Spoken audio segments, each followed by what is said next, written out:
다 부질없다. 사람 붙잡고 자식 붙잡고 체면 붙잡아도 결국 남는 건 텅 빈 방 안의 고요뿐입니다. 믿었던 배우자는 병으로 먼저 떠나고 기대했던 자식은 자기 삶에 바빠 외면합니다. 친구는 술자리 농담 한마디에 등을 돌리고 형제는 돈 문제로 원수가 됩니다. 남는 건 나 하나뿐인데 대부분은 이 단순한 진실을 끝내 인정하지 못합니다. 그래서 늙어 가장 현명한 선택은 혼자 살아도 무너지지 않는 준비입니다. 단 6가지만 갖추면 고독은 벌이 아니라 자유가 되고 혼자의 삶은 비참이 아니라 최고의 축복으로 변합니다. 이 6가지 꼭 준비하고 행복한 노년을 보내시기 바랍니다. 구독, 좋아요, 알림 설정 누르시면 시작하겠습니다. 다 부질없다. 늙어 행복하게 살기 위해 첫 번째 준비해야 할 것은 주거 안정성을 확보하는 것입니다. 나이가 들어 돈이 조금 부족해도 친구나 자식이 곁에 없어도 집만 안정적이면 마음은 크게 흔들리지 않습니다. 그러나 거꾸로 집이 불안하면 삶 전체가 위태로워집니다. 임대료에 쫓기고 재개발 소문에 휘둘리고 보증금을 떼이는 순간 노년은 순식간에 지옥이 됩니다. 결국 집은 단순한 건물이 아니라 노후의 마지막 보루이자 자존심을 지켜주는 성벽입니다. 경기도 의정부에 사는 78세 김영순 씨는 평생을 새들어 살았습니다. 은퇴 후에도 작은 전셋집에 살았는데 어느 날 집주인이 보증금을 돌려줄 수 없다며 버텼습니다. 결국 몇 년 모은 퇴직금까지 날아가고 그녀는 하루아침에 보증금 사기를 당한 불쌍한 노인이 되었습니다. 자식들도 도와줄 여력이 없었습니다. 그는 반지하 월세방으로 밀려나 추운 겨울을 전기장판 하나로 버텼습니다. 평생 열심히 일했지만 결국 집 한 칸 마련하지 못한 대가가 이런 참혹한 현실이었습니다. 그녀의 말은 뼈아팠습니다. 살아온 세월이 다 부질없더라.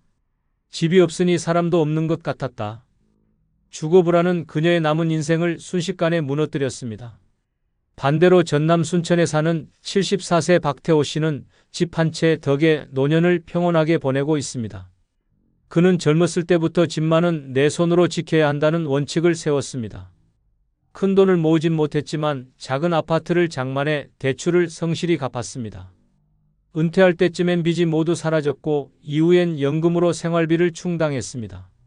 자식들이 아버지 집 팔고 우리랑 같이 삽시다라고 여러 번 권했지만 그는 단호했습니다. 내 집은 내 노후의 마지막 안전망이다. 그 결과 그는 매달 임대료 걱정 없이 자신이 원하는 삶을 살 수 있었습니다. 텃밭에서 채소를 가꾸고 동네 친구들과 막걸리를 나누며 웃음을 잃지 않았습니다. 자식들조차 아버지처럼 자기 집을 끝까지 지켜야겠다며 배우게 되었습니다. 이 두 사례의 차이는 주거 안정성 하나에서 갈렸습니다. 집이 없거나 불안정하면 모든 인간관계와 생활이 무너지고 집이 안정적이면 큰 돈이 없어도 평온하게 살 수 있습니다. 노년기의 주거 불안은 단순한 불편이 아니라 생존을 위협하는 문제입니다. 추위와 더위에 떨며 잠 못 드는 고통, 집을 옮길 때마다 따라오는 외로움과 피로는 결국 건강마저 갉아먹습니다. 다 부질없다. 결국 노년의 7번째 준비는 집을 안정적으로 확보하는 것입니다. 반드시 큰 아파트일 필요도 없고 화려한 주택일 필요도 없습니다. 다만 내 이름으로 된 작은 보금자리 하나가 있어야 합니다. 그것이 있어야 병이 들어도 돈이 조금 모자라도 남의 눈치를 보지 않고 살 수 있습니다. 주거 안정이 곧 마음의 안정이고 마음의 안정이 노년의 행복을 결정합니다. 지금 집이 있다면 지키고 없다면 작은 전세나 공공임대라도 반드시 확보해야 합니다. 그것이야말로 남은 인생을 흔들리지 않게 만드는 마지막 방패입니다.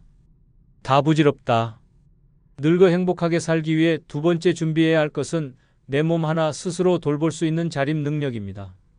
노년의 가장 비참한 순간은 돈이 없을 때가 아니라 스스로 할 수 있는 일이 사라져 남의 손에 매달려야 할 때 찾아옵니다. 밥 한 숟가락도 남이 떠줘야 하고 화장실조차 혼자 못 가는 순간 자존심은 무너지고 삶의 의지도 함께 꺼집니다. 자식이 돌봐줄 거라 믿는 건 환상일 뿐입니다. 자식도 자기 살기 바쁘고 며느리와 사위의 손길은 오래가지 않습니다. 결국 마지막까지 나를 지켜주는 건 내가 내 몸을 다루는 힘, 곧 자립입니다. 경남 창원에 사는 80세 장인자 씨는 그 자립 능력을 잃은 뒤 삶이 어떻게 무너지는지 보여주는 사례입니다. 그는 관절이 안 좋아지기 시작했을 때도 치료를 미루며 버텼습니다. 조금 아프면 참으면 되지 하며 운동도 포기했습니다. 그러다 결국 계단에서 넘어져 고관절이 부러졌습니다. 수술은 했지만 회복은 더뎠습니다. 혼자서는 화장실도 갈 수 없게 되었고 밥 한 끼 차려 먹지 못했습니다. 자식 집에서 몇 달을 지냈지만 결국 며느리의 차가운 눈빛을 견디지 못해 요양원으로 옮겨졌습니다. 그는 눈물을 흘리며 말했습니다. 내 두 다리로 걸어다니던 그때가 그립다. 지금은 산 송장일 뿐이다. 자립 능력을 잃는 순간 삶은 그저 연명일 뿐 행복과는 거리가 멀어졌습니다. 반대로 충남 아산에 사는 74세 윤석호 씨는 정반대의 길을 보여줍니다. 그는 은퇴 후 매일 아침 30분씩 걷기를 습관으로 만들었고 집에서 간단한 근력 운동을 꾸준히 이어갔습니다. 밥도 스스로 차려 먹는 원칙을 세워 간단한 국과 반찬 정도는 늘 손수 준비했습니다. 처음엔 아내가 힘들게 뭘 하냐며 말렸지만 그는 웃으며 대답했습니다. 내 손으로 먹을 밥은 내가 해야 자유가 있지. 덕분에 그는 지금도 큰 병 없이 스스로 생활을 꾸려가고 있습니다. 병원비도 적게 들고 자식들에게 부담을 주지 않아 관계도 편안합니다. 자식들조차 아버지는 혼자서도 잘 사신다며 마음 놓고 각자의 삶에 집중할 수 있었습니다. 윤석호 씨는 말합니다. 자립은 몸의 문제가 아니라 마음의 문제다. 나는 내가 할 수 있는 걸 놓치지 않으려 매일 연습한다. 이 두 사례가 보여주는 건 너무나 분명합니다. 자립 능력을 잃으면 자존심도 관계도 행복도 한순간에 무너집니다. 하지만 작은 습관을 지키며 자립을 준비한 사람은 노년에도 자유와 당당함을 잃지 않습니다. 노년의 자립은 거창한 게 아닙니다. 밥을 차려 먹는 힘, 네 발로 화장실을 가는 힘, 약을 제때 챙기는 힘. 이 사소한 것들이 모여 마지막까지 인간다운 삶을 지켜줍니다. 다 부질없다. 결국 노년의 8번째 준비는 내 몸 하나 스스로 돌보는 자립입니다. 남에게 의지하지 않고 최소한의 생활을 혼자서 감당할 수 있는 힘이 있어야 남은 생이 고통이 아닌 자유가 됩니다. 자립은 노인의 마지막 자존심이자 행복을 지켜주는 최후의 무기입니다. 오늘부터라도 걷고 먹고 돌보는 작은 습관을 포기하지 마십시오. 그것이야말로 가장 값진 노후 준비입니다. 다 부질없다. 늙어 행복하게 살기 위해 세 번째 준비해야 할 것은 죽음을 두려워하지 않고 담담히 받아들일 마음의 준비입니다. 노년에 가장 무서운 건 죽음 그 자체가 아니라 죽음을 인정하지 못해 발버둥 치는 두려움입니다. 아직 멀었어. 나는 안 죽어라며 현실을 부정하다 보면 병이 찾아왔을 때 더 큰 충격에 빠지고 남은 시간마저 불안과 공포로 갉아먹습니다.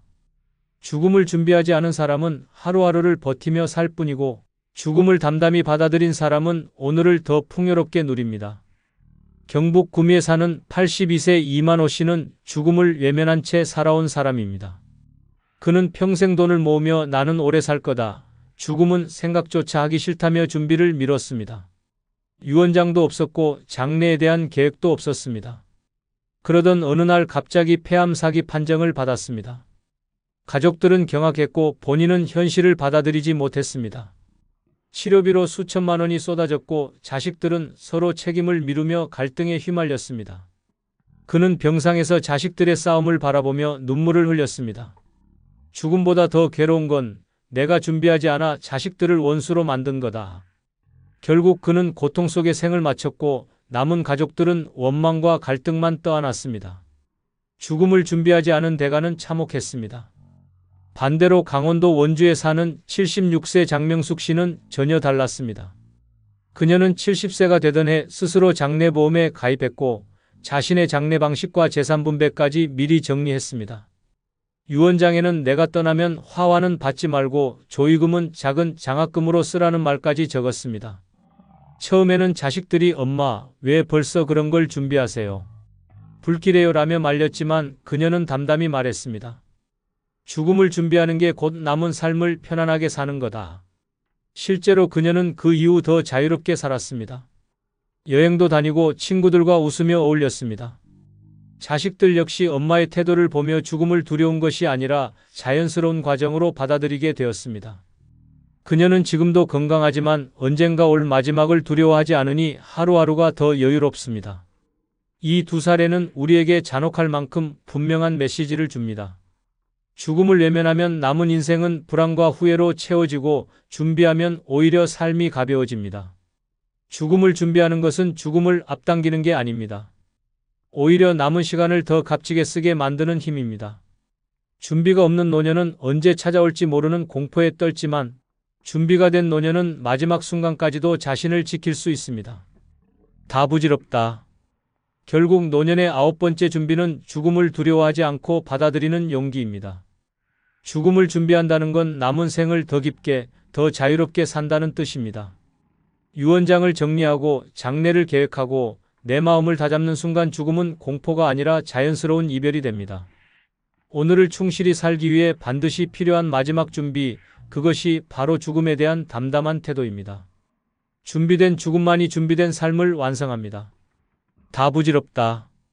늙어 행복하게 살기 위해 4번째 준비해야 할 것은 남의 인정에 목매지 않고 내 만족으로 사는 태도입니다. 노년을 불행하게 만드는 가장 큰 덫은 바로 체면과 남의 시선입니다. 친구가 어떻게 볼까? 자식이 뭐라 할까? 이웃이 수군대지 않을까?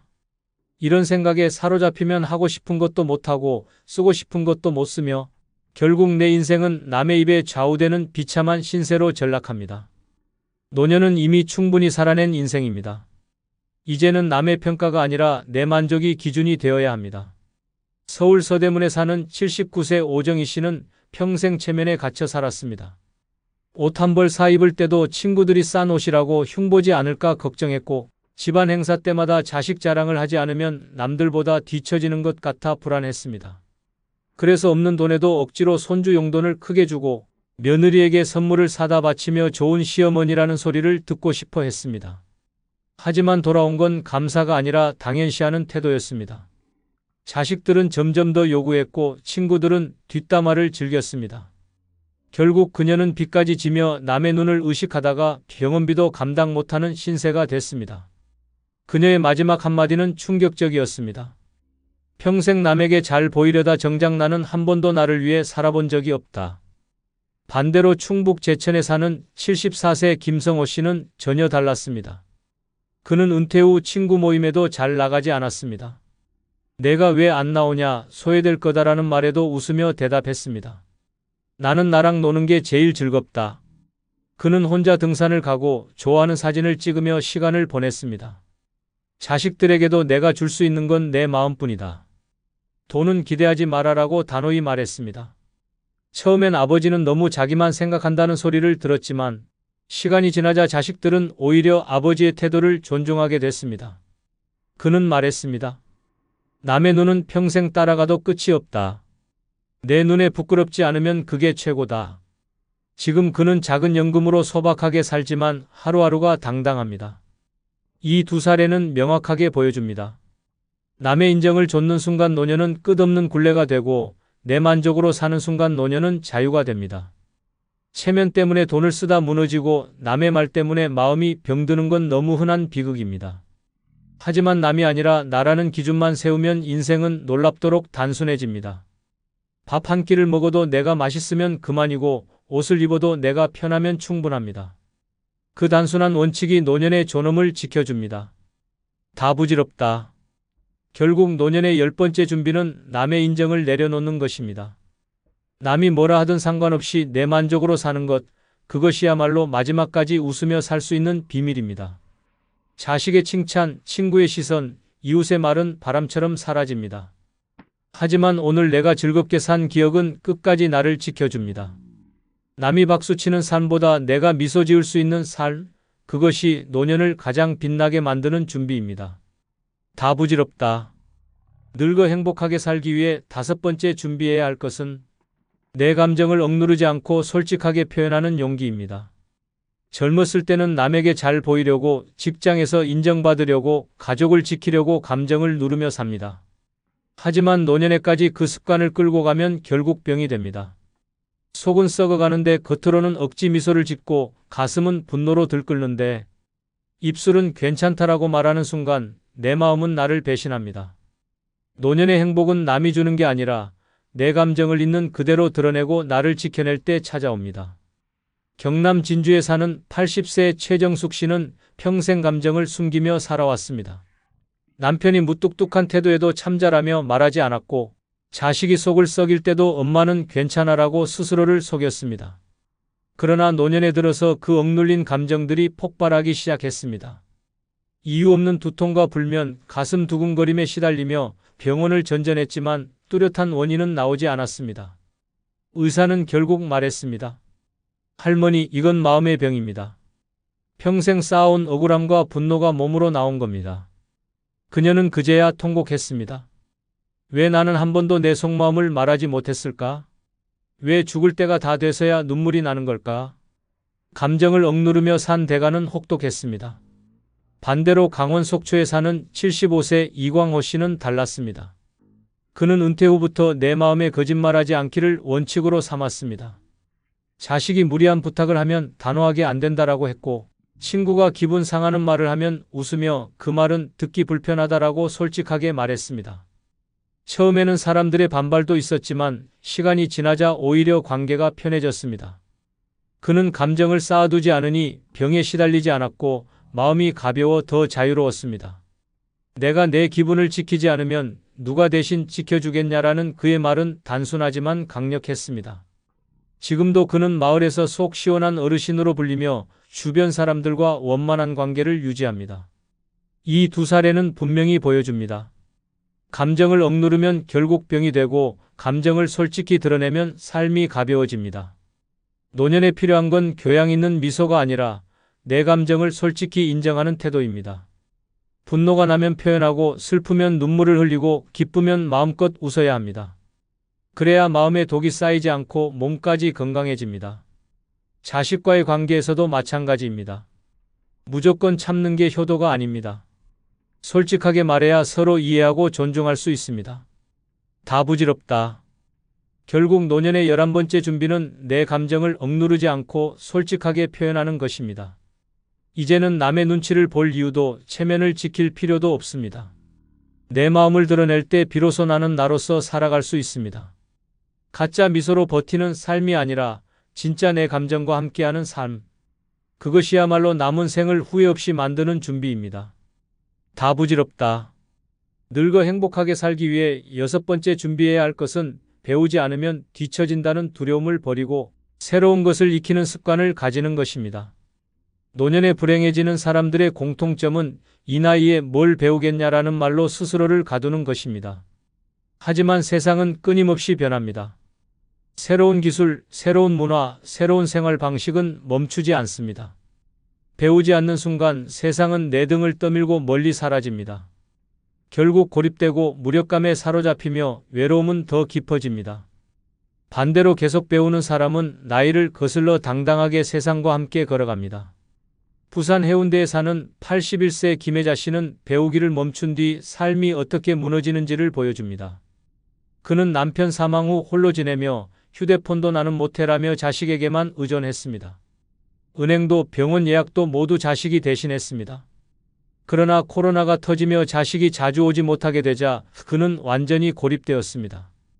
병원 예약을 못해 치료 시기를 놓쳤고 정부에서 주는 지원금 신청도 못했습니다. 답답한 마음에 동네 마트에 갔지만 무인 계산대를 이용하지 못해 직원에게 혼나듯 쫓겨나야 했습니다. 이 나이에 내가 왜 이렇게 창피를 당해야 하나? 그는 집으로 돌아와 문을 걸어 잠그고 울었습니다. 배우지 않겠다는 고집이 결국 자존심을 무너뜨린 것입니다. 반대로 전북 군산에 사는 74세 박상호 씨는 정반대였습니다. 그는 은퇴 후에도 끊임없이 배우는 습관을 지켰습니다. 스마트폰을 배우기 위해 문화센터 강좌에 등록했고 인터넷 뱅킹을 익히며 직접 금융을 관리했습니다. 친구들이 나이 들어 뭐하러 고생하냐고 했지만 그는 웃으며 말했습니다. 이 나이에 배우지 않으면 노예가 된다. 나는 내 삶의 주인이고 싶다. 그의 삶은 달라졌습니다. 온라인으로 책을 사고 동영상으로 운동을 배우며 새로운 취미를 즐겼습니다. 손주와도 게임을 함께하며 세대 차이를 좁혔습니다. 무엇보다 중요한 건 그는 스스로 할 수 있다는 자신감을 잃지 않았다는 점입니다. 자식들도 아버지는 우리보다 더 젊다며 존경했습니다. 이 두 사례는 우리에게 강력한 메시지를 줍니다. 배우기를 멈춘 순간 노년은 세상에서 밀려나고 배우기를 멈추지 않는 사람은 나이를 넘어선 자유를 얻습니다. 새로운 것을 익히는 건 단순히 기술의 문제가 아닙니다. 그것은 세상과 연결되는 다리이고 내 자존심을 지켜주는 무기입니다. 노년의 배움은 사치가 아니라 생존입니다. 다 부질없다. 결국 노년의 12번째 준비는 배우는 습관을 멈추지 않는 것입니다. 휴대폰 하나라도 스스로 다룰 줄 알고 새로운 문화에 겁내지 않고 작은 것도 도전할 수 있어야 합니다. 그래야 세상 속에서 내 자리를 잃지 않습니다. 나이 들어도 배우는 사람은 여전히 당당합니다. 오늘 하루라도 새로운 것을 익히는 사람, 그 사람이 바로 끝까지 젊은 영혼으로 사는 사람입니다. 그 사람 연금 든든하대. 경수가 그 말 믿지 마. 다 껍데기일 뿐이야. 결국 내 인생까지 무너뜨릴 수도 있어. 늙어 나이 많은 남자 만나면 안 되는 이유는 단순히 나이 차이가 아니라 그들이 내세우는 경제적 안정이 환상에 불과하기 때문입니다. 겉으론 집이 몇 채 있다, 연금이 넉넉하다 큰 소리치지만 실제로는 담보 잡힌 집, 빚더미 위에 연금, 자식들의 끝없는 요구가 뒤엉켜 있습니다. 여자는 든든한 미래를 기대했다가 하루아침에 파산자의 아내로 전락하고 노후까지 송두리째 무너집니다. 사랑의 이름으로 시작했지만 현실은 빚, 독촉, 전화와 눈물뿐인 삶으로 이어집니다. 경제적 안정이라는 달콤한 말은 결국 지옥의 문을 여는 열쇠일 뿐입니다. 첫 번째, 늙어 나이 많은 남자 만나면 안 되는 이유는 상대는 왕, 나는 하인이 되기 때문입니다. 나이 많은 남자와의 사랑을 꿈꾸며 들어간 결혼 생활은 달콤하지 않습니다. 그가 가진 연륜과 경험은 지혜가 아니라 지배의 무기로 쓰이고 여자는 존중받는 아내가 아니라 부려지는 하인으로 전락합니다. 남자는 왕처럼 명령만 내리고 여자는 끝없이 시중드는 하녀처럼 살아가게 됩니다. 사랑이라 믿었던 순간이 사실은 권력과 지배의 덫이었던 겁니다. 서울 은평구에 사는 김윤정 씨는 이런 현실을 뼈저리게 겪었습니다. 남편은 나이 차이가 나도 너만 편하게 해줄게라며 그녀를 설득했습니다. 하지만 결혼 후 그녀의 삶은 달라졌습니다. 남편은 식사 때마다 국은 왜 이렇게 싱겁냐, 반찬은 왜 이렇게 허접하냐라며 불만을 퍼부었습니다. 심지어 양말 하나, 구두 닦는 것까지 그녀의 몫이었습니다. 집에서는 왕처럼 군림하고 윤정 씨는 마치 집안 하인처럼 허리를 굽혀 살아야 했습니다. 어느 날 친구에게 그녀는 울먹이며 말했습니다. 나는 아내가 아니라 가사도우미야. 그것도 무급으로. 부산 사하구에 사는 이지연 씨의 경우는 더 충격적이었습니다. 남편은 집안 살림은 물론 병원 예약, 은행 업무, 심지어 친구들과의 모임 준비까지 모두 아내에게 떠넘겼습니다. 지연 씨가 나도 좀 쉬고 싶다고 말하면 돌아오는 대답은 내 나이에 내가 이런 일까지 하게 할 거냐였습니다. 그는 왕이었고 그녀는 평생의 하인이었습니다.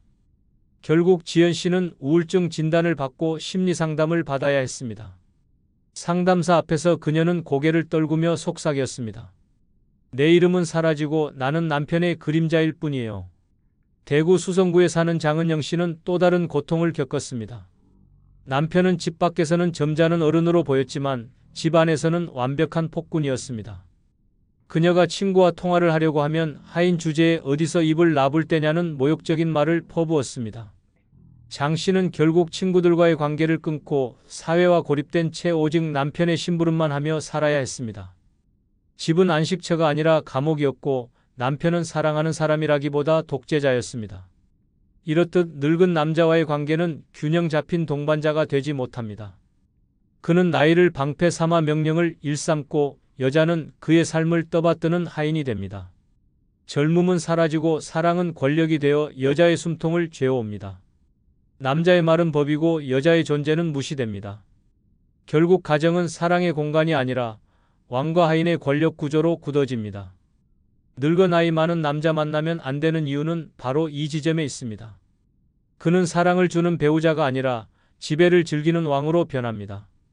여자의 인생은 존중받는 삶이 아니라 명령에 복종하는 하인의 삶으로 전락합니다.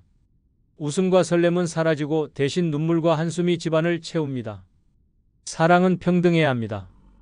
그러나 늙은 남자와의 결혼은 평등이 아니라 굴종입니다. 상대는 왕이 되고 나는 하인이 되어버립니다. 그러니 명심하십시오. 사랑을 꿈꾸며 들어간 관계가 당신의 인생을 하인으로 묶어버릴 수 있습니다. 늙은 남자와의 삶은 동반자가 아니라 끝없는 복종의 굴레가 될 뿐입니다. 두 번째, 늙어 나이 많은 남자 만나면 안 되는 이유는 혈압약 챙기다 인생 끝나기 때문입니다. 사랑을 기대했는데 현실은 매일 아침 저녁으로 약통을 흔들어대는 소리로 시작됩니다. 그는 연애가 아니라 관리 대상이 되고 여자는 연인이라기보다 간병인으로 전락합니다. 손에 잡히는 건 꽃다발이 아니라 알약통, 귀에 들리는 건 사랑 고백이 아니라 약 좀 챙겨줘라는 목소리뿐입니다. 노후를 함께한다는 달콤한 말은 결국 평생 약병 옆에서 늙어간다는 의미로 바뀌어 버립니다. 서울 강동구에 사는 이정화 씨는 이런 현실을 뼈저리게 겪었습니다. 그녀는 상대 남자가 나 아직 건강하다, 산책도 잘 다닌다고 장담하던 말만 믿고 결혼했습니다. 하지만 결혼식이 끝나고 함께 살자마자 매일 아침 식탁 위엔 혈압약, 당뇨약, 콜레스테롤 약이 줄줄이 늘어섰습니다. 정화 씨의 하루는 남편이 약을 제대로 챙겼는지 확인하는 일로 시작해 병원 예약 잡고 진료실에서 대기하는 시간으로 끝났습니다. 그는 남편이 아내가 아니라 전담 간호사가 되어버렸습니다. 부산의 장영희 씨는 더 극단적인 상황에 빠졌습니다. 남편이 나는 연금도 있고 병원비 걱정 없다며 자신을 안심시켰습니다. 하지만 결혼 후 매달 빠져나가는 돈의 절반이 약값과 병원비로 사라졌습니다. 영희 씨는 병원에 가는 남편을 부축하며 하루를 보내고 응급실 호출벨이 울릴 때마다 가슴이 무너졌습니다. 사랑의 설렘은 사라지고 혹시 오늘 밤 쓰러지면 어쩌나 하는 공포가 그녀의 삶을 집어삼켰습니다. 결국 그녀는 친구들에게 눈물로 고백했습니다. 나는 남편을 사랑한 게 아니라 그의 약봉지와 결혼한 것 같아. 대구의 최선희 씨는 남편의 건강 문제로 사회적 고립까지 겪었습니다. 남편이 외출을 꺼리자 그녀 역시 집안에 묶여버렸습니다. 주말이면 함께 여행을 다니고 함께 취미를 즐기겠다는 꿈은 무너졌습니다. 남편은 혈압이 오를까, 심장이 멎을까 두려워 집 밖을 나가지 않았고 선희 씨의 젊은 노후는 집안 침대와 약장 사이에서 갇혀버렸습니다. 그녀는 친구들이 모임 사진을 올릴 때마다 눈물을 삼켰습니다. 나는 왜 약봉지와 함께 늙어가야 하나? 이처럼 혈압약은 단순한 약이 아닙니다. 그것은 인생의 족쇄가 되고 여자의 자유를 빼앗아갑니다. 사랑을 기대했던 손길은 결국 환자의 체온을 재고 혈압계를 감싸는 손길로 변합니다. 결혼은 동반자가 아니라 간병 계약이 되고 여자는 평생을 돌봄의 사슬에 묶여 살아가야 합니다. 늙어 나이 많은 남자 만나면 안 되는 이유는 바로 이 지점에 있습니다. 오늘은 사랑의 대화로 시작해도 내일은 병원 대기실에서 시작됩니다. 연애의 설렘은 사라지고 건강 걱정과 약통 챙기기가 삶의 중심이 됩니다. 결국 여자는 스스로의 노후를 포기하고 남의 건강을 위해 인생을 갈아넣게 됩니다. 사랑은 활력이어야 합니다. 그러나 늙은 남자의 삶은 사랑이 아니라 약에 묶인 생존입니다. 그 현실을 받아들이는 순간 여자의 미래는 병실의 하얀 벽으로 갇혀버립니다. 그러니 절대 착각하지 마십시오. 늙어 나이 많은 남자의 약봉지는 당신의 노후를 집어삼키는 블랙홀입니다. 혈압약 챙기다 인생이 끝나버린 뒤에 후회하지 말아야 합니다. 세 번째, 늙어 나이 많은 남자 만나면 안 되는 이유는 잔소리가 폭탄처럼 쏟아지기 때문입니다. 처음에는 경험에서 우러난 충고라 생각하고 참고 듣습니다. 하지만 시간이 지날수록 그 말들은 충고가 아니라 독이 됩니다. 아침에 눈 뜨자마자 밥은 왜 그렇게 하냐? 옷은 왜 그렇게 입냐? 말투는 왜 그렇게 거칠냐라는 소리가 폭탄처럼 쏟아집니다. 하루 종일 이어지는 말폭탄에 귀는 멍해지고 마음은 서서히 무너집니다. 결국 사랑이 아니라 고문 같은 동거가 되는 것입니다. 서울 강북구에 사는 김은숙 씨는 재혼을 결심했을 때 설렘보다 안정을 기대했습니다. 그러나 결혼 생활은 달콤함 대신 매일같이 쏟아지는 잔소리의 연속이었습니다. 남편은 아침에 커피를 조금 진하게 탔다고 버럭 화를 내고 TV 채널을 바꿨다고 불같이 잔소리를 퍼부었습니다. 처음에는 나를 아껴서 그러는구나라고 생각했지만 곧 그것이 단순한 잔소리가 아니라 통제 욕구라는 걸 깨달았습니다. 은숙 씨는 결혼 1년 만에 친구에게 이렇게 말했습니다. 나는 남편이 아니라 잔소리와 살고 있어. 부산 해운대에 사는 박현숙 씨의 경우는 더 참혹했습니다. 남편은 매일같이 과거 얘기를 꺼냈습니다. 내가 젊었을 땐 이렇게 했는데 너는 왜 못하냐? 식탁에서 밥을 먹을 때조차 과거의 무용담과 비교 섞인 잔소리가 쏟아졌습니다. 밥맛이 떨어져 결국 한 끼를 건너뛰기도 했고 현숙 씨는 점점 살이 빠져갔습니다. 결국 병원에서 영양실조 진단을 받았고 의사에게서 정신적 스트레스가 원인이라는 말을 들었습니다. 사랑이 아니라 잔소리 폭탄에 신체까지 망가진 끔찍한 현실이었습니다. 대구 달서구에 사는 최정희 씨는 남편의 잔소리 때문에 사회적 관계까지 무너졌습니다. 남편은 그녀가 친구를 만나러 나갈 때마다 그런 사람 만난다고 뭐가 달라지냐, 괜히 돈 쓰고 시간 낭비한다라며 온갖 말폭탄을 퍼부었습니다. 처음엔 그냥 설득이라 생각했지만 점점 외출조차 두려워졌습니다. 결국 친구들과의 관계가 끊기고 그녀는 집안에 고립된 채 남편의 잔소리만 듣는 삶을 살게 됐습니다. 정희 씨는 말했습니다. 나는 결혼해서 사랑을 얻은 게 아니라 고립과 통제를 얻었다. 이처럼 늙은 남자의 잔소리는 단순한 습관이 아닙니다. 그것은 상대를 지치게 하고 자유를 빼앗고 삶을 갉아먹는 폭탄입니다. 하루아침에 내뱉는 말이 아니라 매일매일 쌓여 결국 여자의 정신을 무너뜨립니다. 남자는 충고라 말하지만 여자는 그 말 속에서 자존심이 무너지고 존재가 부정당하는 고통을 겪습니다. 결국 사랑은 사라지고 집은 전쟁터로 변합니다. 늙어 나이 많은 남자 만나면 안 되는 이유는 바로 이 폭탄 같은 잔소리에 있습니다. 남자의 입에서 흘러나오는 말은 애정이 아니라 통제이고 배려가 아니라 비난입니다. 그와 함께하는 삶은 대화가 아니라 일방적인 설교이며 웃음이 아니라 한숨으로 가득합니다. 사랑은 위로해야 합니다. 그러나 늙은 남자의 삶에서 사랑은 잔소리로 변질됩니다. 그리고 그 잔소리는 여자의 인생을 파괴하는 결정적인 무기가 됩니다. 그러니 기억하십시오. 잔소리 폭탄과 함께 늙어간다는 건 평생 지옥의 소음 속에서 갇혀 사는 것과 다르지 않습니다. 네 번째, 늙어 나이 많은 남자 만나면 안 되는 이유는 젊음의 기운을 빨아먹기 때문입니다.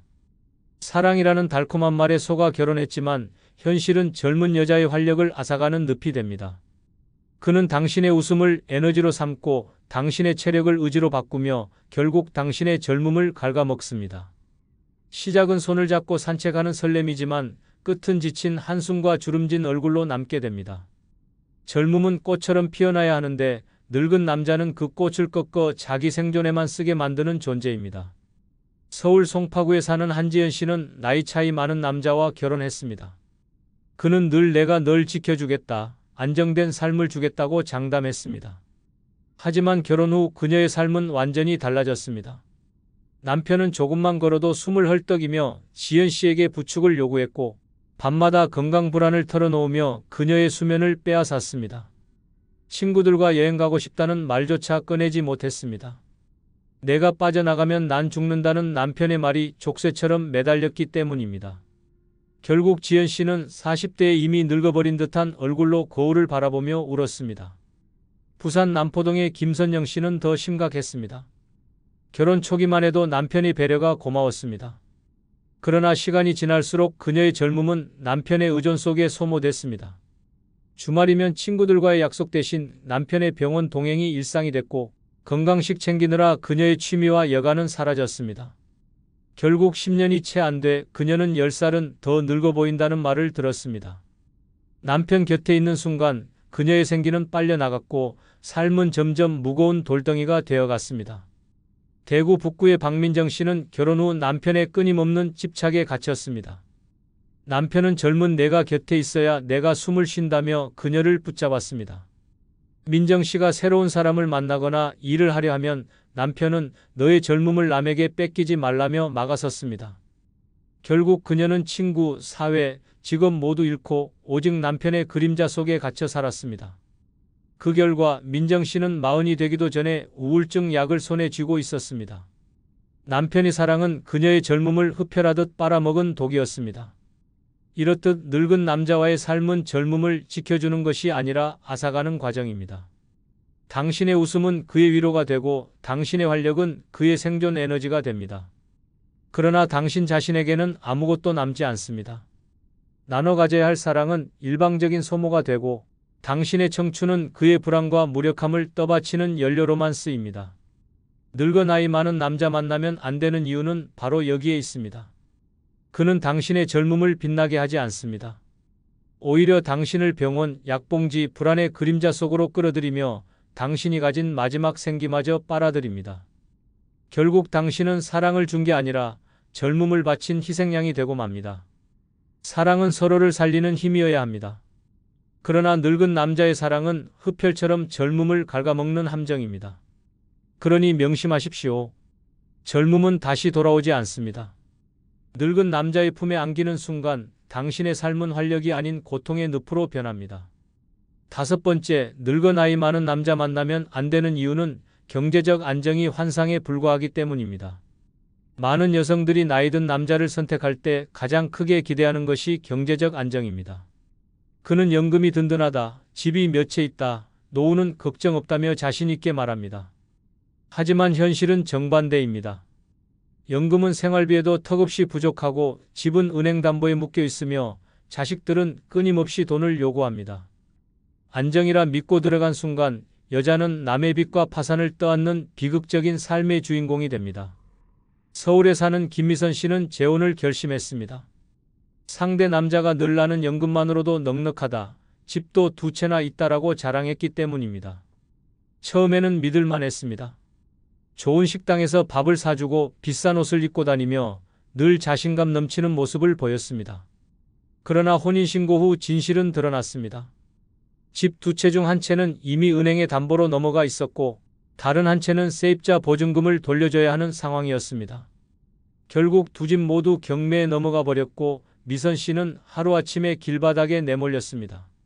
그녀가 기대했던 경제적 안정은 신기루였고 남은 것은 빚, 독촉, 전화와 절망뿐이었습니다. 부산의 최영숙 씨도 비슷한 함정에 빠졌습니다. 그녀가 만난 남자는 나는 자식들이 다 잘 돼서 돈 걱정 없다라고 호언장담했습니다. 하지만 결혼하고 보니 현실은 정반대였습니다. 자식들은 제 몫을 다하지 못한 채 부모에게 의존했고 학비, 결혼자금, 생활비까지 요구했습니다. 결국 영숙 씨는 남의 자식 빚을 떠안는 신세가 되었고 자신의 노후를 위해 모아둔 돈까지 쓸 수밖에 없었습니다. 사랑이라 믿었던 결혼이 결국 남의 가족을 먹여 살리는 노예 계약으로 변한 것입니다. 대구의 윤정희 씨는 더 끔찍한 현실을 마주했습니다. 남편은 나는 연금만으로도 한 달 생활비가 충분하다라며 자신을 어필했습니다. 하지만 결혼 후 드러난 것은 수천만 원의 도박빚이었습니다.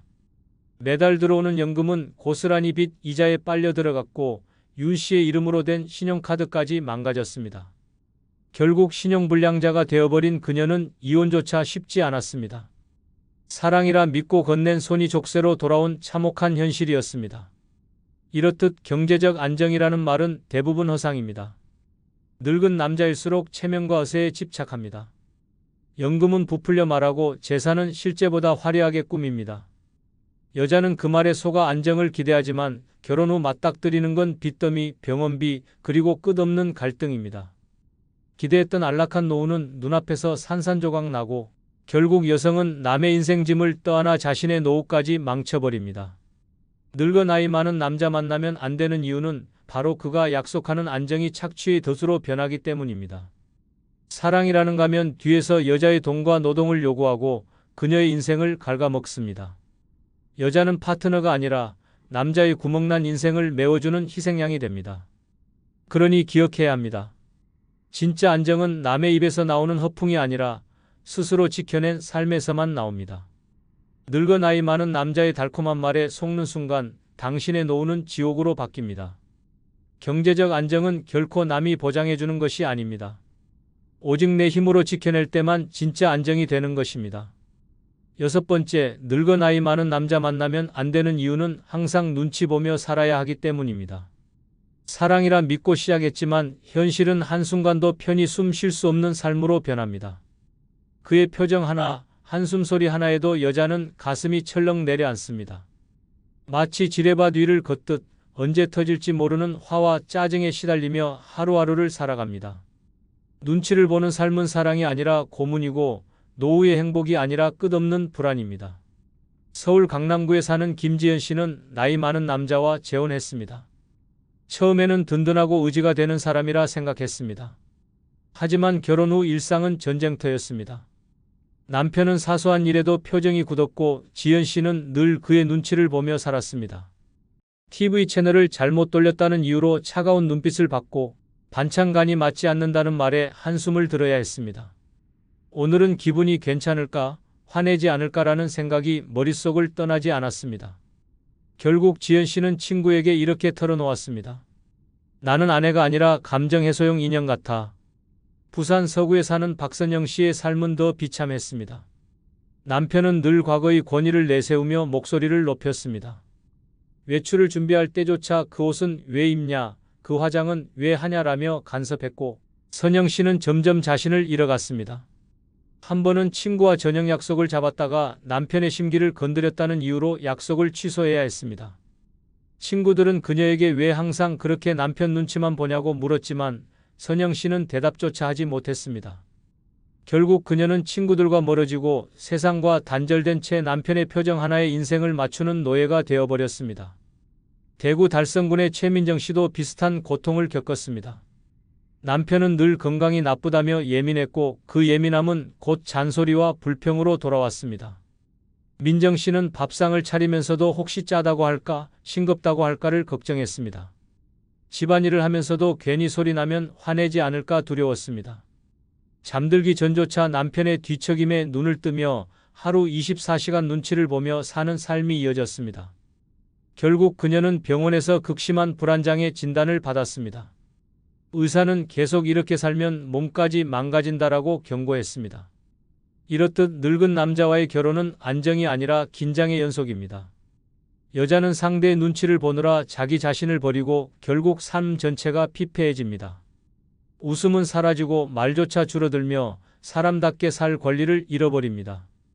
그의 기분이 법이 되고 그녀의 존재는 그저 맞춰주는 그림자로 전락합니다. 늙어 나이 많은 남자 만나면 안 되는 이유는 바로 이 끝없는 눈치 보기 때문입니다. 남편의 표정과 기분에 인생을 걸고 스스로를 잃어버리는 삶은 결코 사랑이 아닙니다. 그것은 지배와 복종이며 고통의 덫입니다. 사랑은 편안해야 합니다. 그러나 늙은 남자와의 삶은 편안함이 아니라 긴장과 두려움입니다. 항상 눈치를 보며 사는 순간 당신의 삶은 더 이상 당신 것이 아닙니다. 그러니 기억하십시오. 늙은 남자의 곁에 서는 순간 당신의 노후는 행복이 아니라 끝없는 눈치의 지옥으로 변해버린다는 사실을. 여보, 당신은 왜 그렇게 죽을 때까지 일만 하려는 거야? 안 벌면 불안하잖아. 노후에 돈 없으면 어쩌려고. 이제 그만해. 젊었을 때 고생한 보상으로 딱 1년만 원 없이 놀아봐. 그래야 당신 인생이 살아. 다 부질없다. 65세 이후엔 노는 게 최고인 이유는 일을 놓지 못한 채 하루하루를 버티다 보면 결국 돈은 남아도 내 삶은 사라지기 때문입니다. 통장 속 숫자는 늘어나지만 내 몸은 무너지고 내 마음은 메말라갑니다. 병원 침대에 누워 억울하게 후회하는 순간 그제야 깨닫습니다. 차라리 놀걸, 차라리 쓸걸. 돈은 쌓아둘수록 무겁지만 내가 웃으며 쓰는 순간은 인생을 살려내는 불꽃이 됩니다. 지금 쓰는 여행비가 내 행복이고 지금 먹는 한 끼가 내 추억입니다. 노년의 진짜 지혜는 더 버는 게 아니라 지금 살아있음을 누리는 것에 있습니다. 구독, 좋아요, 알림 설정 누르시면 시작하겠습니다. 아울러 주변의 소중한 분들에게 많은 공유 부탁드립니다. 다 부질없다. 65세 이후엔 노는 게 최고인 첫 번째 이유는 아껴둔 돈은 결국 다른 사람이 대신 쓰기 때문입니다. 평생 죽도록 일해 모아둔 돈을 내가 쓰지 못하면 결국 그 돈은 내 손을 떠나 남의 손에 들어가게 됩니다. 그리고 그 순간부터 돈은 내 것이 아니고 내가 흘린 땀의 흔적조차 남지 않습니다. 경기도 성남에 살던 장기호 씨는 40년간 철강 공장에서 일하며 살았습니다. 비가 오나 눈이 오나 한 번도 쉬지 않았고 자식들 학비와 집 대출 갚고도 남은 돈을 모아 통장에 꼬박꼬박 넣었습니다. 그는 늘 내가 죽기 전에 아이들한테 다 남겨줘야 한다는 말을 입에 달고 살았습니다. 하지만 정작 본인은 외식 한 번, 여행 한 번 제대로 가지 못했습니다. 옷은 낡아도 버티고 먹고 싶은 것도 참고 친구들이 부르면 돈 아깝다며 피했습니다. 그렇게 평생을 아끼며 살던 그는 은퇴 5년 만에 쓰러져 병원에서 세상을 떠났습니다. 통장엔 3억 원이 남아 있었지만 그 돈은 그 순간부터 더 이상 그의 것이 아니었습니다. 자식들이 나눠 갖는 과정에서 갈등이 불거졌고 결국 형제 사이가 갈라졌습니다. 장 씨가 평생 고생해 모은 돈은 본인에게 단 한순간의 행복도 주지 못했고 남은 가족에게는 싸움의 불씨가 되었을 뿐입니다. 돈은 내가 살아있을 때 내가 직접 쓰는 순간에만 내 것입니다. 내가 입으로 맛보고 눈으로 보고 몸으로 느끼며 쓰는 그 순간에만 돈은 내 삶을 빛내는 도구가 됩니다. 그렇지 않으면 그 돈은 결국 다른 사람 손에 들어가 낭비되거나 내가 의도하지 않은 방식으로 사라집니다. 부모가 아껴둔 돈을 자식이 허투루 쓰는 경우는 흔합니다. 몇십 년 피땀 흘려 모은 돈이 고작 몇 달 만에 외제차 값이나 유흥비로 날아가는 모습을 본다면 그것보다 허무한 일이 어디 있겠습니까? 전북 군산의 김순자 씨는 정반대의 선택을 했습니다. 남편이 세상을 떠난 뒤 그녀는 깨달았습니다. 내가 안 쓰면 이 돈은 결국 내 것이 아니다. 그는 적금을 깨고 평생 하고 싶던 일을 했습니다. 친구들과 전국 여행을 다니며 사진을 남겼고 손주들에게 맛있는 음식을 사주며 웃음을 나눴습니다. 가고 싶었던 강릉 바다를 보며 이게 내 돈의 값어치구나라고 눈물을 흘렸습니다. 그 순간 돈은 단순한 숫자가 아니라 평생의 노고가 결실로 돌아온 증거였습니다. 김 씨는 말했습니다. 내가 쓴 돈만이 내 것이고 웃음으로 돌아온 순간만이 내 인생이에요. 노년에 아껴둔 돈은 안전망이 아니라 족쇄가 될 수 있습니다. 혹시 모를 미래를 위해라는 명분으로 돈을 움켜쥐고만 있다 보면 정작 내 삶은 현재가 사라지고 불안과 걱정만 남습니다.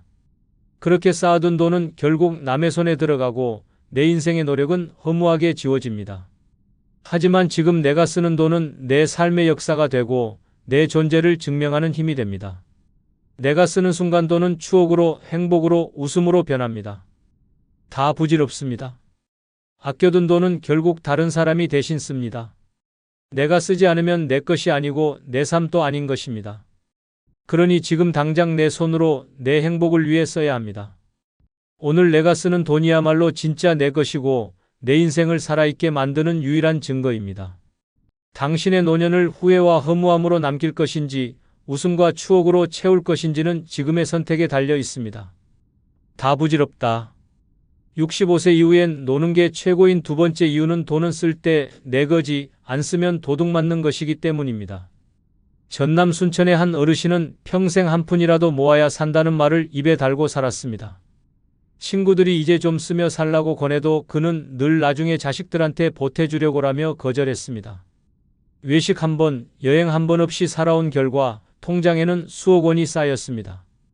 그러나 정작 본인이 세상을 떠난 순간부터 그 돈은 순식간에 그의 것이 아니게 되었습니다.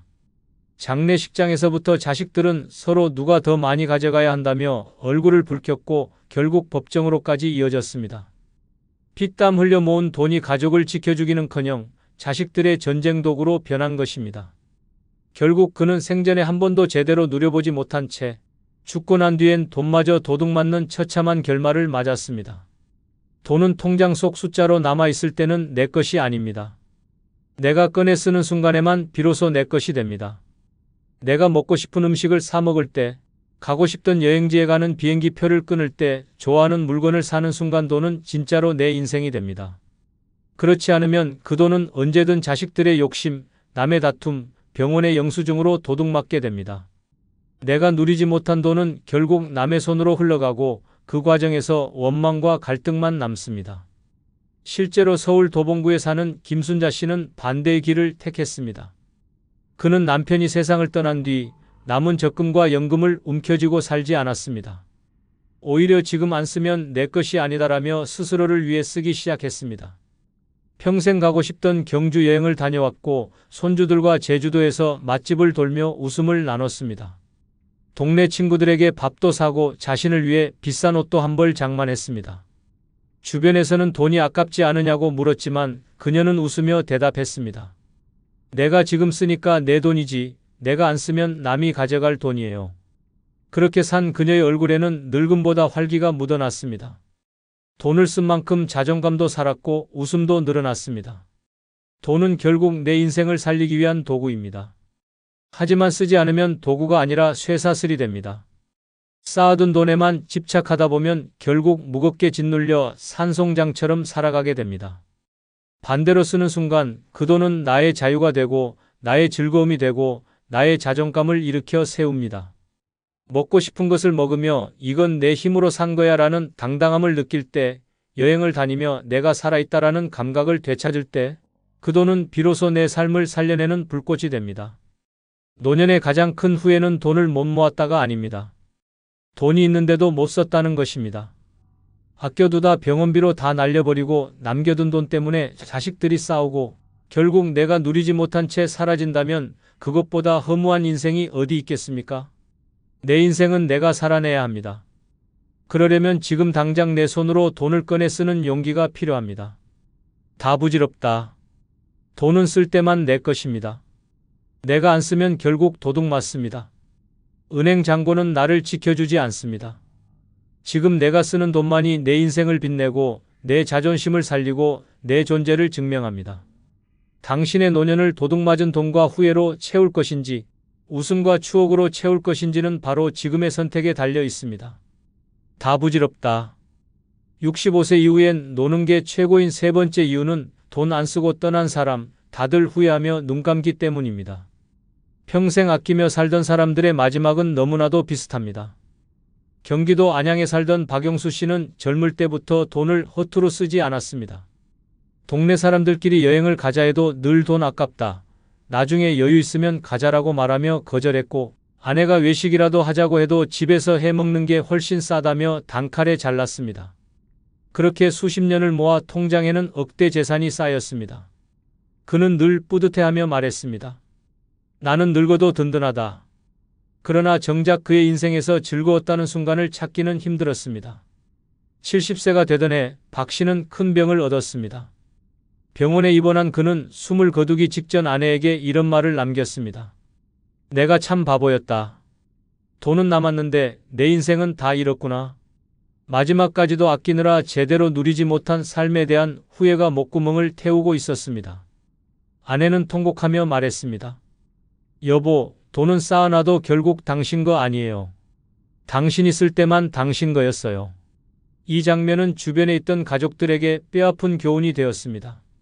실제로 이런 후회는 수많은 노인들에게서 공통적으로 터져 나옵니다. 평생 돈을 모으느라 하고 싶던 일을 미루고 먹고 싶던 음식을 참으며 가고 싶던 길을 외면하다. 결국 병실에서 숨을 거두는 순간 깨닫습니다.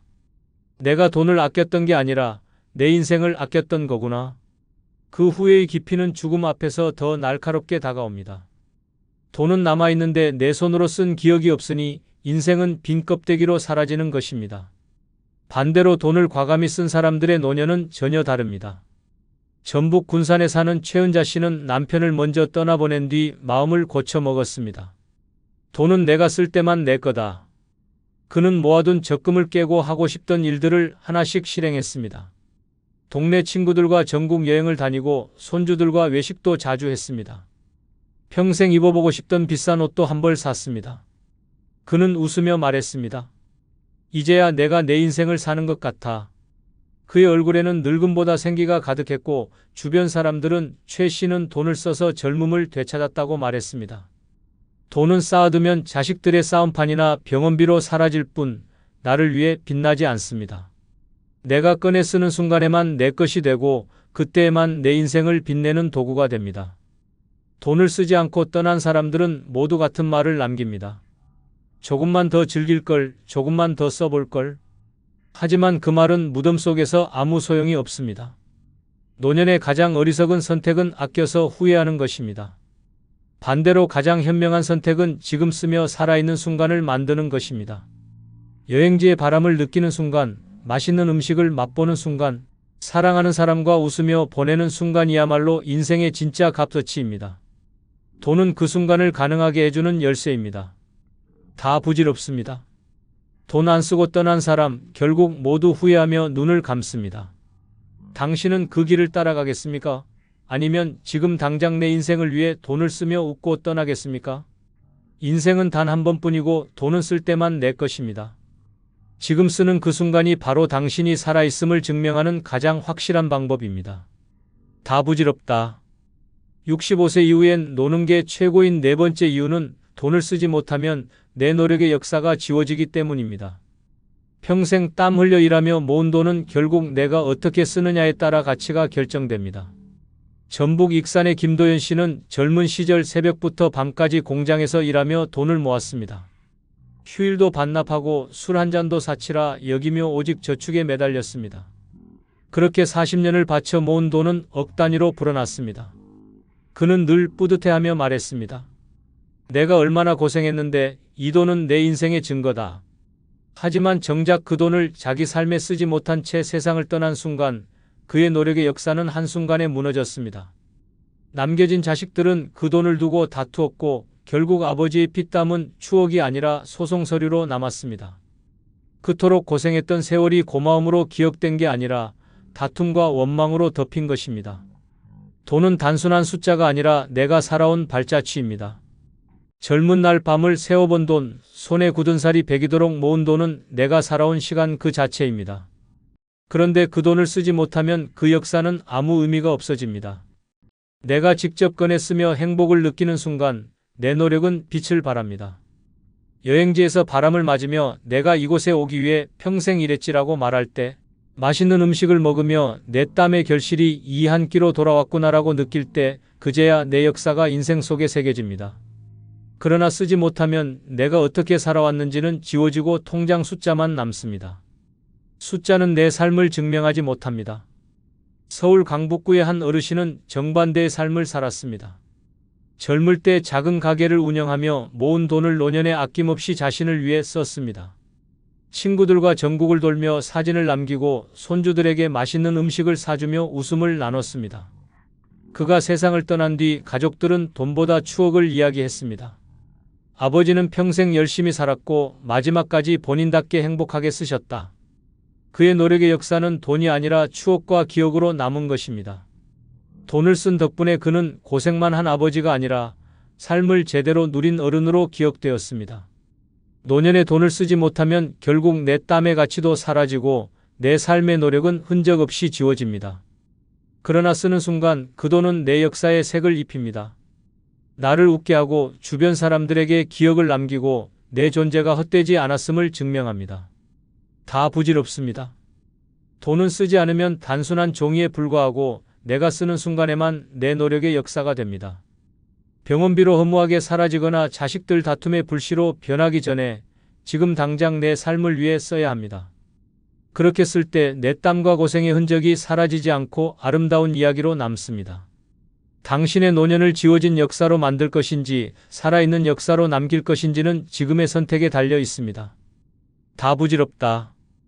65세 이후엔 노는 게 최고인 5번째 이유는 돈을 쓰며 웃는 게 가장 값진 인생의 결실이기 때문입니다. 평생을 허리띠 졸라매며 살아온 사람도 결국 마지막 순간에 깨닫습니다. 내가 버티며 모은 돈의 진짜 가치는 통장에 숫자가 늘어난 데 있지 않고 내가 직접 쓰면서 남긴 웃음과 행복에 있다는 것을 말입니다. 전남 여수의 박영호 씨는 젊을 때부터 가족을 위해 온갖 고생을 다했습니다.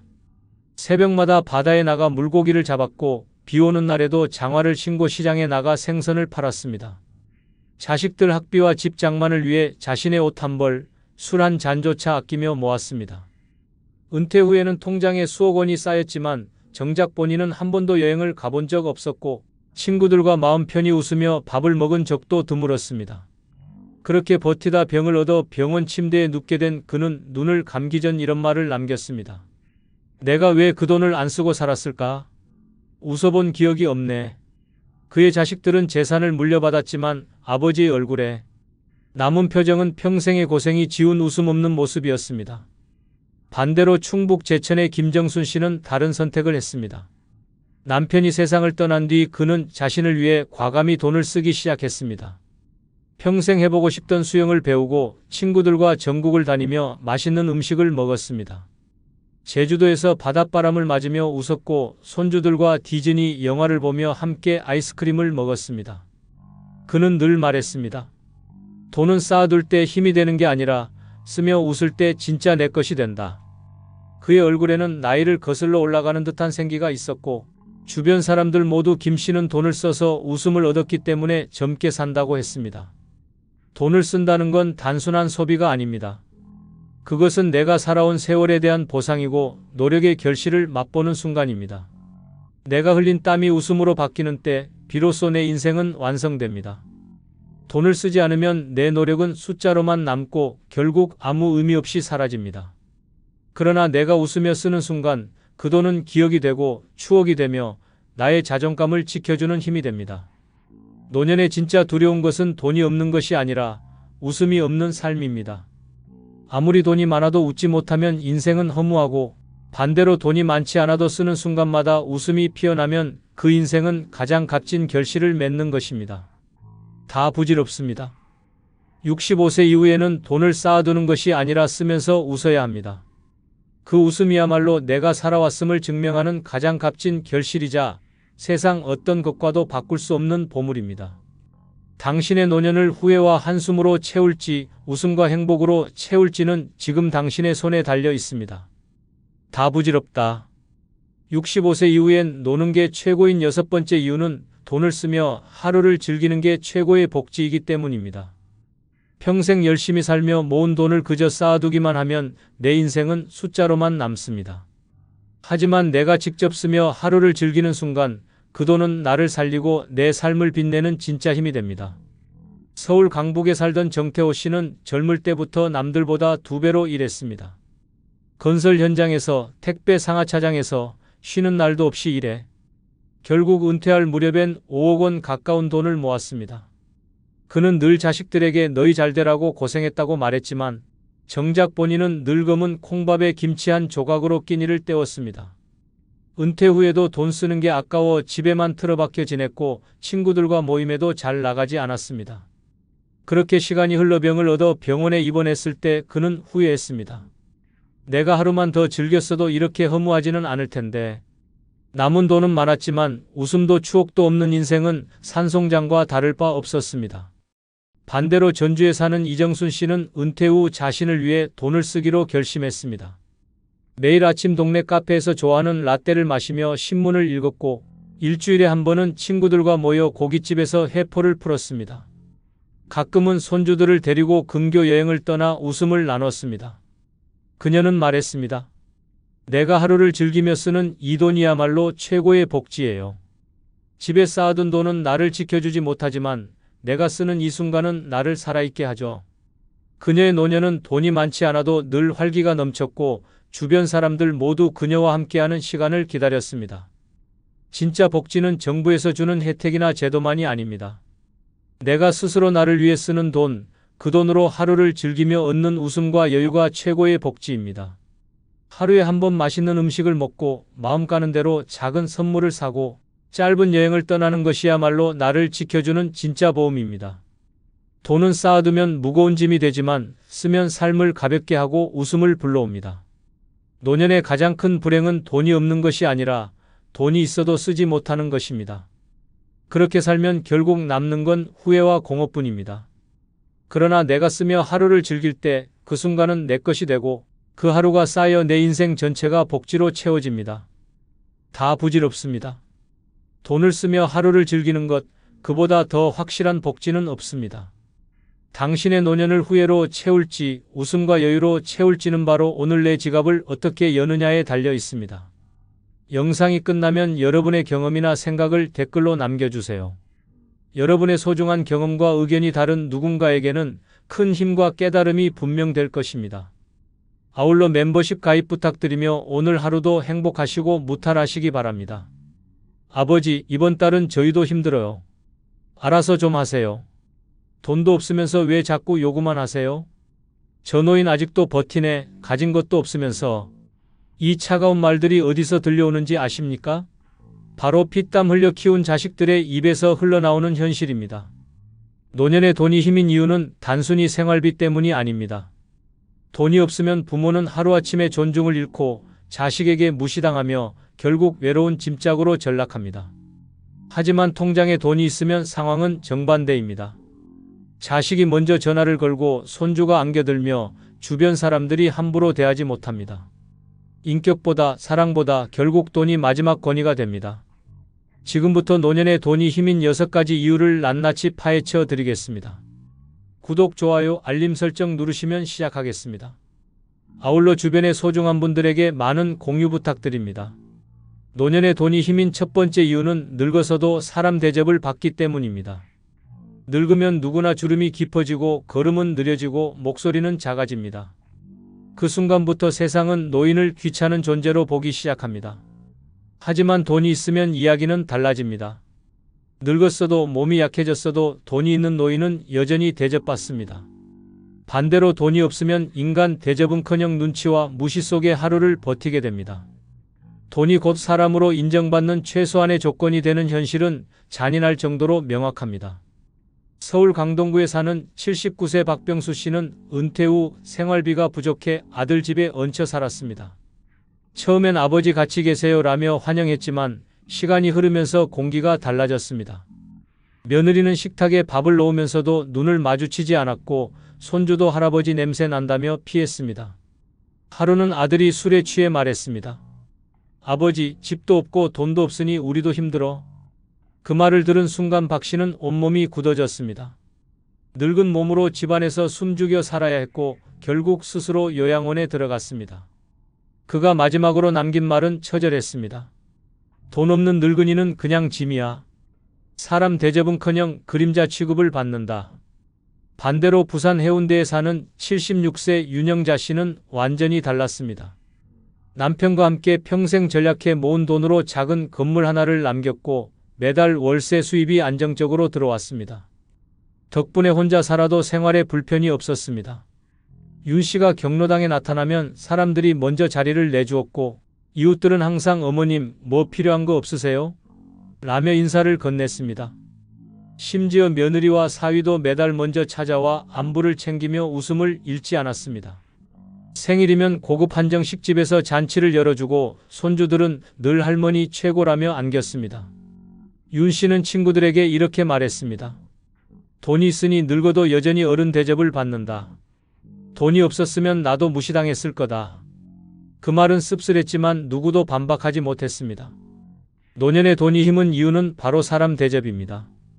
돈이 없는 노인은 모임에서도 뒤편에 앉아야 하고 말을 꺼내도 흘려듣는 경우가 많습니다. 그러나 돈이 있는 노인은 중심에 앉고 같은 말도 조언으로 받아들여집니다. 가족 모임에서도 차이는 극명합니다. 돈 없는 부모가 하는 말은 잔소리로 들리지만 돈 있는 부모의 말은 지혜로 여겨집니다.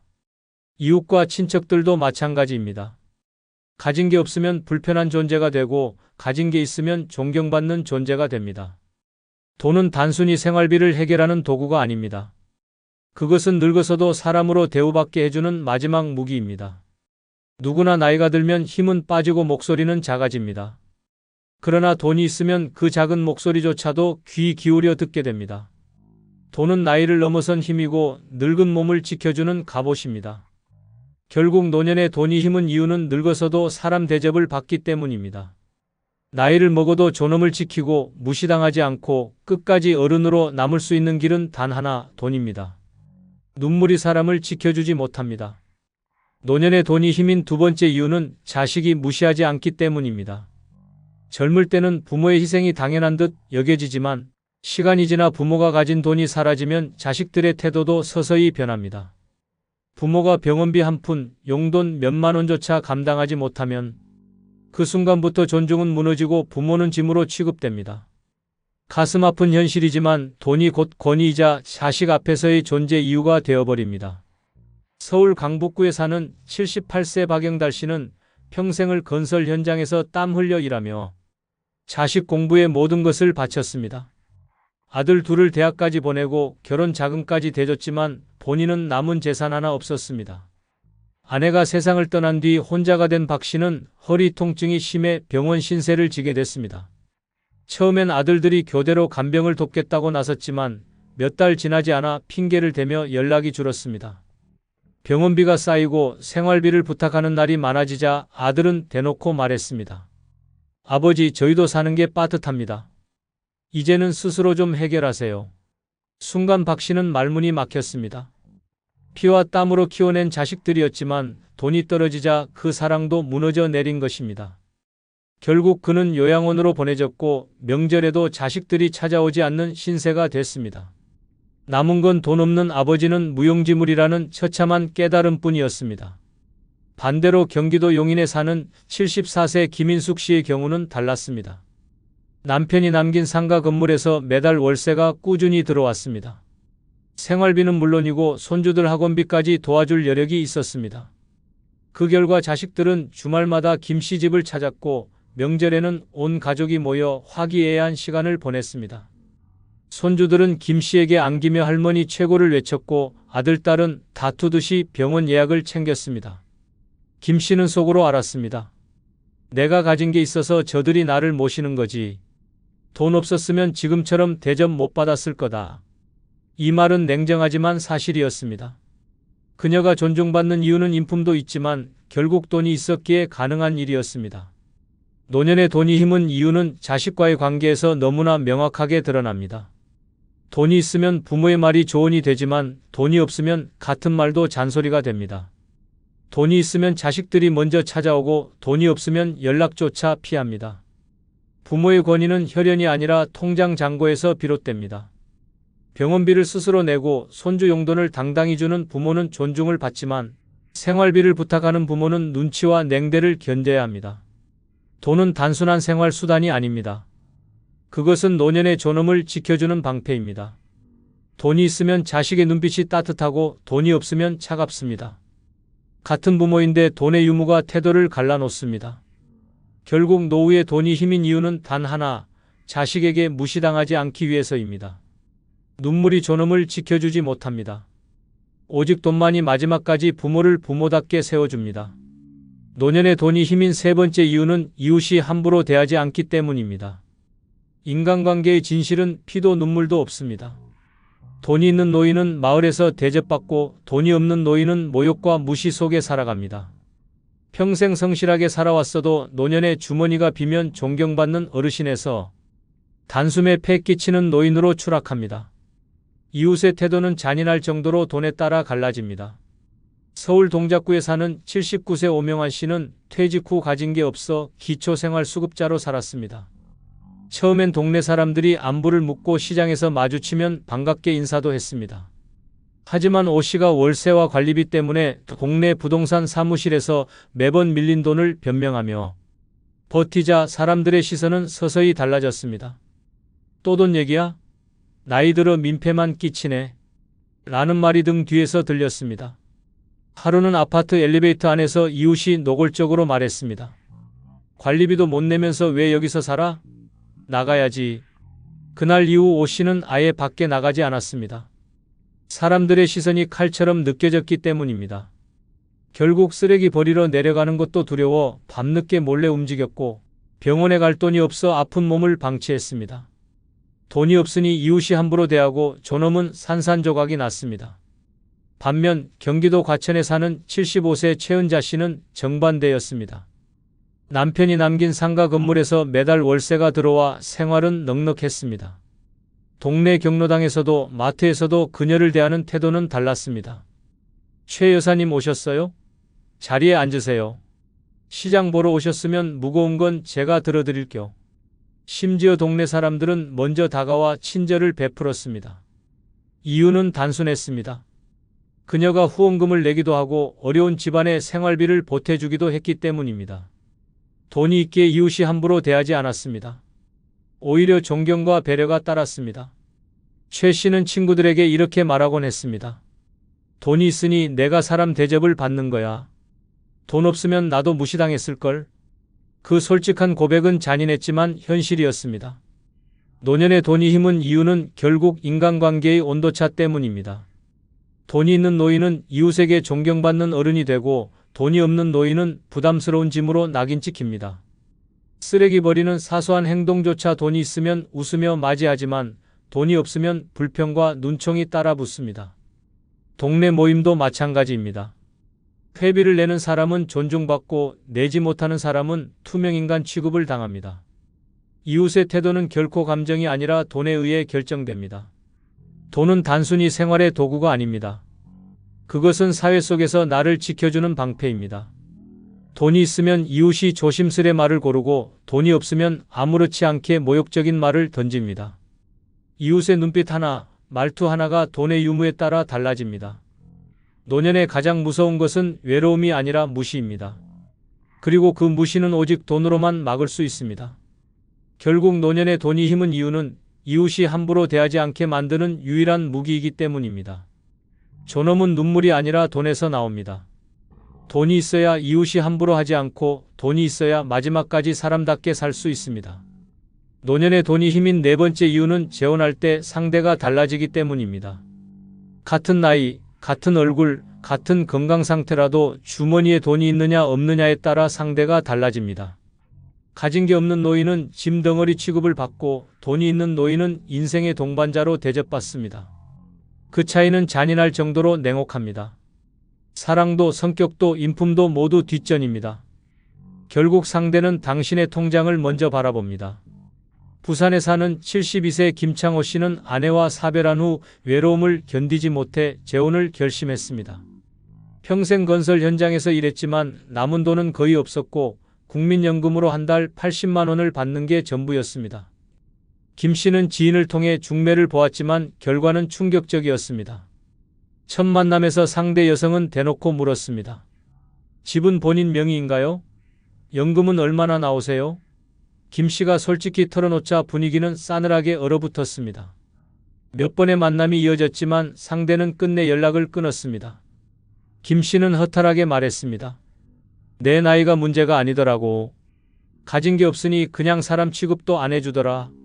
재혼을 꿈꿨지만 결국 돈이 없다는 이유 하나로 그는 선택받지 못했습니다. 외로움은 더 깊어졌고 자존심은 산산이 부서졌습니다. 반대로 경기도 성남에 사는 70세 이정자 씨는 전혀 달랐습니다. 남편이 세상을 떠난 후 그녀는 임대 아파트 두 채에서 월세 수입만 200만 원이 넘게 들어왔습니다. 동네 모임에서 알게 된 한 남성이 적극적으로 다가왔고 이 씨는 처음엔 그 관심이 단순한 호의인 줄 알았습니다. 그러나 시간이 지나면서 남성은 결혼을 제안하며 말했습니다. 같이 살면 더 든든하잖아요. 서로 의지하고요. 하지만 주변 사람들은 속내를 알고 있었습니다. 그 남성이 그녀의 재산을 확인하고 접근한 것이었습니다. 실제로 결혼 후 남성은 생활비를 거의 내지 않았고 이 씨의 월세 수입에 의존하며 살았습니다. 그럼에도 이웃들은 그 남성을 좋은 신랑감이라 불렀습니다. 돈이 있었기 때문에 재혼은 쉽게 성사됐고 상대 역시 달라졌습니다. 결국 그녀는 씁쓸하게 털어놨습니다. 내가 가진 게 없었으면 누가 나랑 살겠다고 했을까? 결국 돈이 사람을 끌어들이는 힘이더라. 노년의 돈이 힘은 이유는 바로 여기에 있습니다. 돈이 있으면 재혼 시장에서 가치 있는 사람이 되고 돈이 없으면 외면당하는 사람이 됩니다. 상대가 먼저 다가오는지 아니면 끝까지 연락이 끊기는지 그 차이를 만드는 건 결국 돈입니다. 사람들은 나이를 보지 않습니다. 얼굴도 크게 보지 않습니다. 재산과 연금, 집과 수입을 먼저 따집니다. 애정은 그 다음입니다. 돈은 단순히 생활의 수단이 아니라 선택지를 넓혀주는 무기입니다. 돈이 있으면 외로움 속에서도 함께할 상대를 고를 수 있고 돈이 없으면 아무리 진심으로 다가가도 외면당합니다. 노년의 재혼을 꿈꾸는 사람에게 돈은 곧 매력이고 돈은 곧 조건이며 돈은 곧 사랑의 힘입니다. 결국 노년의 돈이 힘은 이유는 재혼할 때 상대가 달라지기 때문입니다. 인격과 성품보다 먼저 보는 것은 통장입니다. 돈이 있는 노인은 선택받고 돈이 없는 노인은 거절당합니다. 가혹하지만 피할 수 없는 현실입니다. 노후를 외롭지 않게 지키고 싶다면, 사랑을 원한다면 반드시 돈이 필요합니다. 돈이 곧 사람을 끌어당기는 자석이자 재혼 시장에서 당신을 살아남게 하는 마지막 무기이기 때문입니다. 노년의 돈이 힘인 다섯 번째 이유는 며느리, 사위의 태도가 공손해지기 때문입니다.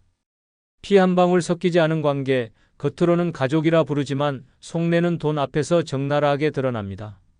가진 게 없는 시부모, 장인장은 언제든 부담스러운 짐으로 취급되지만 통장에 돈이 있고 재산이 있으면 한마디 한마디가 존중으로 바뀝니다. 같은 사람이지만 가진 게 달라지면 대우가 달라집니다.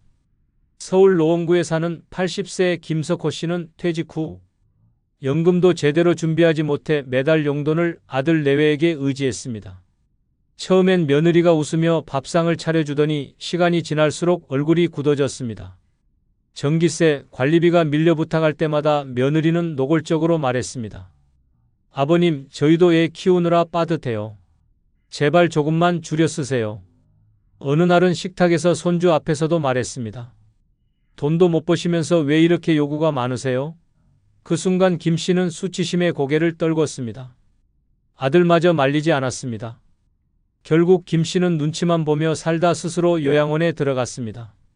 돈 없는 노인의 자리는 집안에서도 투명인이었고 며느리의 눈빛은 칼날 같았습니다.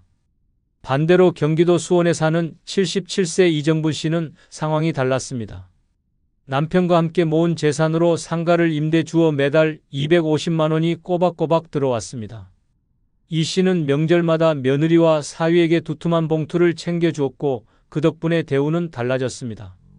사위는 늘 허리를 90도로 숙이며 장모님, 건강은 어떠세요? 혹시 필요한 건 없으세요? 하고 묻고 며느리도 장을 보며 어머님 드실 건 제가 먼저 챙겨드릴게요. 라며 공손했습니다. 생일잔치 때는 며느리, 사위가 앞다퉈 음식을 준비하고 손주들까지 할머니 최고를 외쳤습니다. 이정분 씨는 친구들에게 이렇게 말했습니다. 돈이 있으면 며느리 사위가 천사가 되고 돈이 없으면 괴물이 되는 거야. 그녀의 말은 씁쓸했지만 누구도 부정하지 못했습니다. 노년의 돈이 힘은 이유는 단순히 생활비 때문이 아닙니다. 가족의 존중과 태도가 오직 돈에서 비롯되기 때문입니다. 며느리와 사위는 겉으로는 웃어도 속마음은 계산기를 두드리고 있습니다. 시부모, 장인장의 존재가 짐이 될지 존경의 대상이 될지는 통장 잔고가 결정합니다. 돈이 없으면 며느리의 말투는 차갑습니다. 이젠 좀 알아서 하셔야죠. 저희도 힘들어요. 같은 말이 서슴없이 튀어나옵니다. 사위도 마찬가지입니다. 처음엔 예의 바르게 굴다가도 부모가 계속 도움을 요청하면 거리를 두고 무심해집니다. 반대로 돈이 있으면 태도가 달라집니다. 같은 상황에서도 걱정하지 마세요. 저희가 다 도와드릴게요. 라며 몸을 낮춥니다. 돈은 노인의 권위이자 방패입니다. 자식의 배우자에게 무시당하지 않고 존중받으며 살 수 있는 마지막 힘입니다. 슬프지만 며느리 사위의 공손함은 사랑보다 돈에서 나옵니다. 가진 돈이 곧 존엄이고 그 돈이 곧 태도를 바꿉니다. 결국 노년의 돈이 힘은 이유는 며느리, 사위의 태도가 공손해지기 때문입니다. 사랑으로 대접받길 바라는 건 환상입니다. 돈이 있어야만 존중받고 돈이 있어야만 목소리가 힘을 얻습니다. 인생 말년에 무시당하지 않고 존엄을 지키고 싶다면 단 하나, 돈이 있어야 합니다. 돈이 곧 태도를 바꾸는 유일한 힘이기 때문입니다. 노년의 돈이 힘인 6번째 이유는 대화에서 기가 죽지 않기 때문입니다. 나이가 들면 자연스럽게 몸은 약해지고 자식이나 이웃, 심지어 친구들 앞에서도 목소리가 작아집니다. 하지만 돈이 있으면 상황이 정반대입니다. 통장에 돈이 있다는 사실 하나만으로 말 한마디에 무게가 실리고 사람들이 함부로 무시하지 못합니다. 반대로 돈이 없으면 대화의 자리는 곧 수모의 자리가 됩니다. 입을 열수록 기가 죽고 눈빛 하나하나가 자신을 향한 멸시처럼 느껴집니다. 서울 성북구에 사는 77세 이종만 씨는 평생 공장에서 일하며 가족을 먹여 살렸습니다. 그러나 정작 자신을 위해 모아둔 돈은 없었습니다.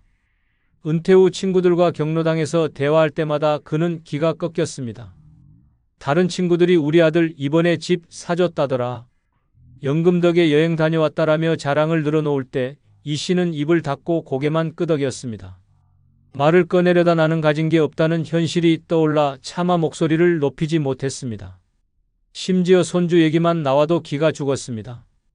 용돈 한 번 제대로 쥐어주지 못한 죄책감에 대화 자리에서 점점 사라져갔습니다. 결국 그는 친구 모임을 피하기 시작했습니다. 돈이 없으니 말도 없고 말이 없으니 존재조차 희미해졌습니다. 반대로 전북 전주에 사는 74세 최인자 씨는 전혀 달랐습니다. 남편과 함께 전략해 모은 돈으로 상가 하나를 마련했고 매달 월세가 들어왔습니다. 친구들과 모여도 그녀의 말에는 힘이 있었습니다. 우리 이번에 제주도 다녀왔는데 항공권은 내가 다 냈어. 라며 당당히 말했고 실제로 친구들에게 밥을 사주며 중심이 됐습니다. 며느리와 사위 앞에서도 기죽지 않았습니다. 용돈 봉투를 내밀며 필요할 땐 말해라라고 할 수 있었고 그 한마디의 분위기는 언제나 따뜻하게 흘렀습니다.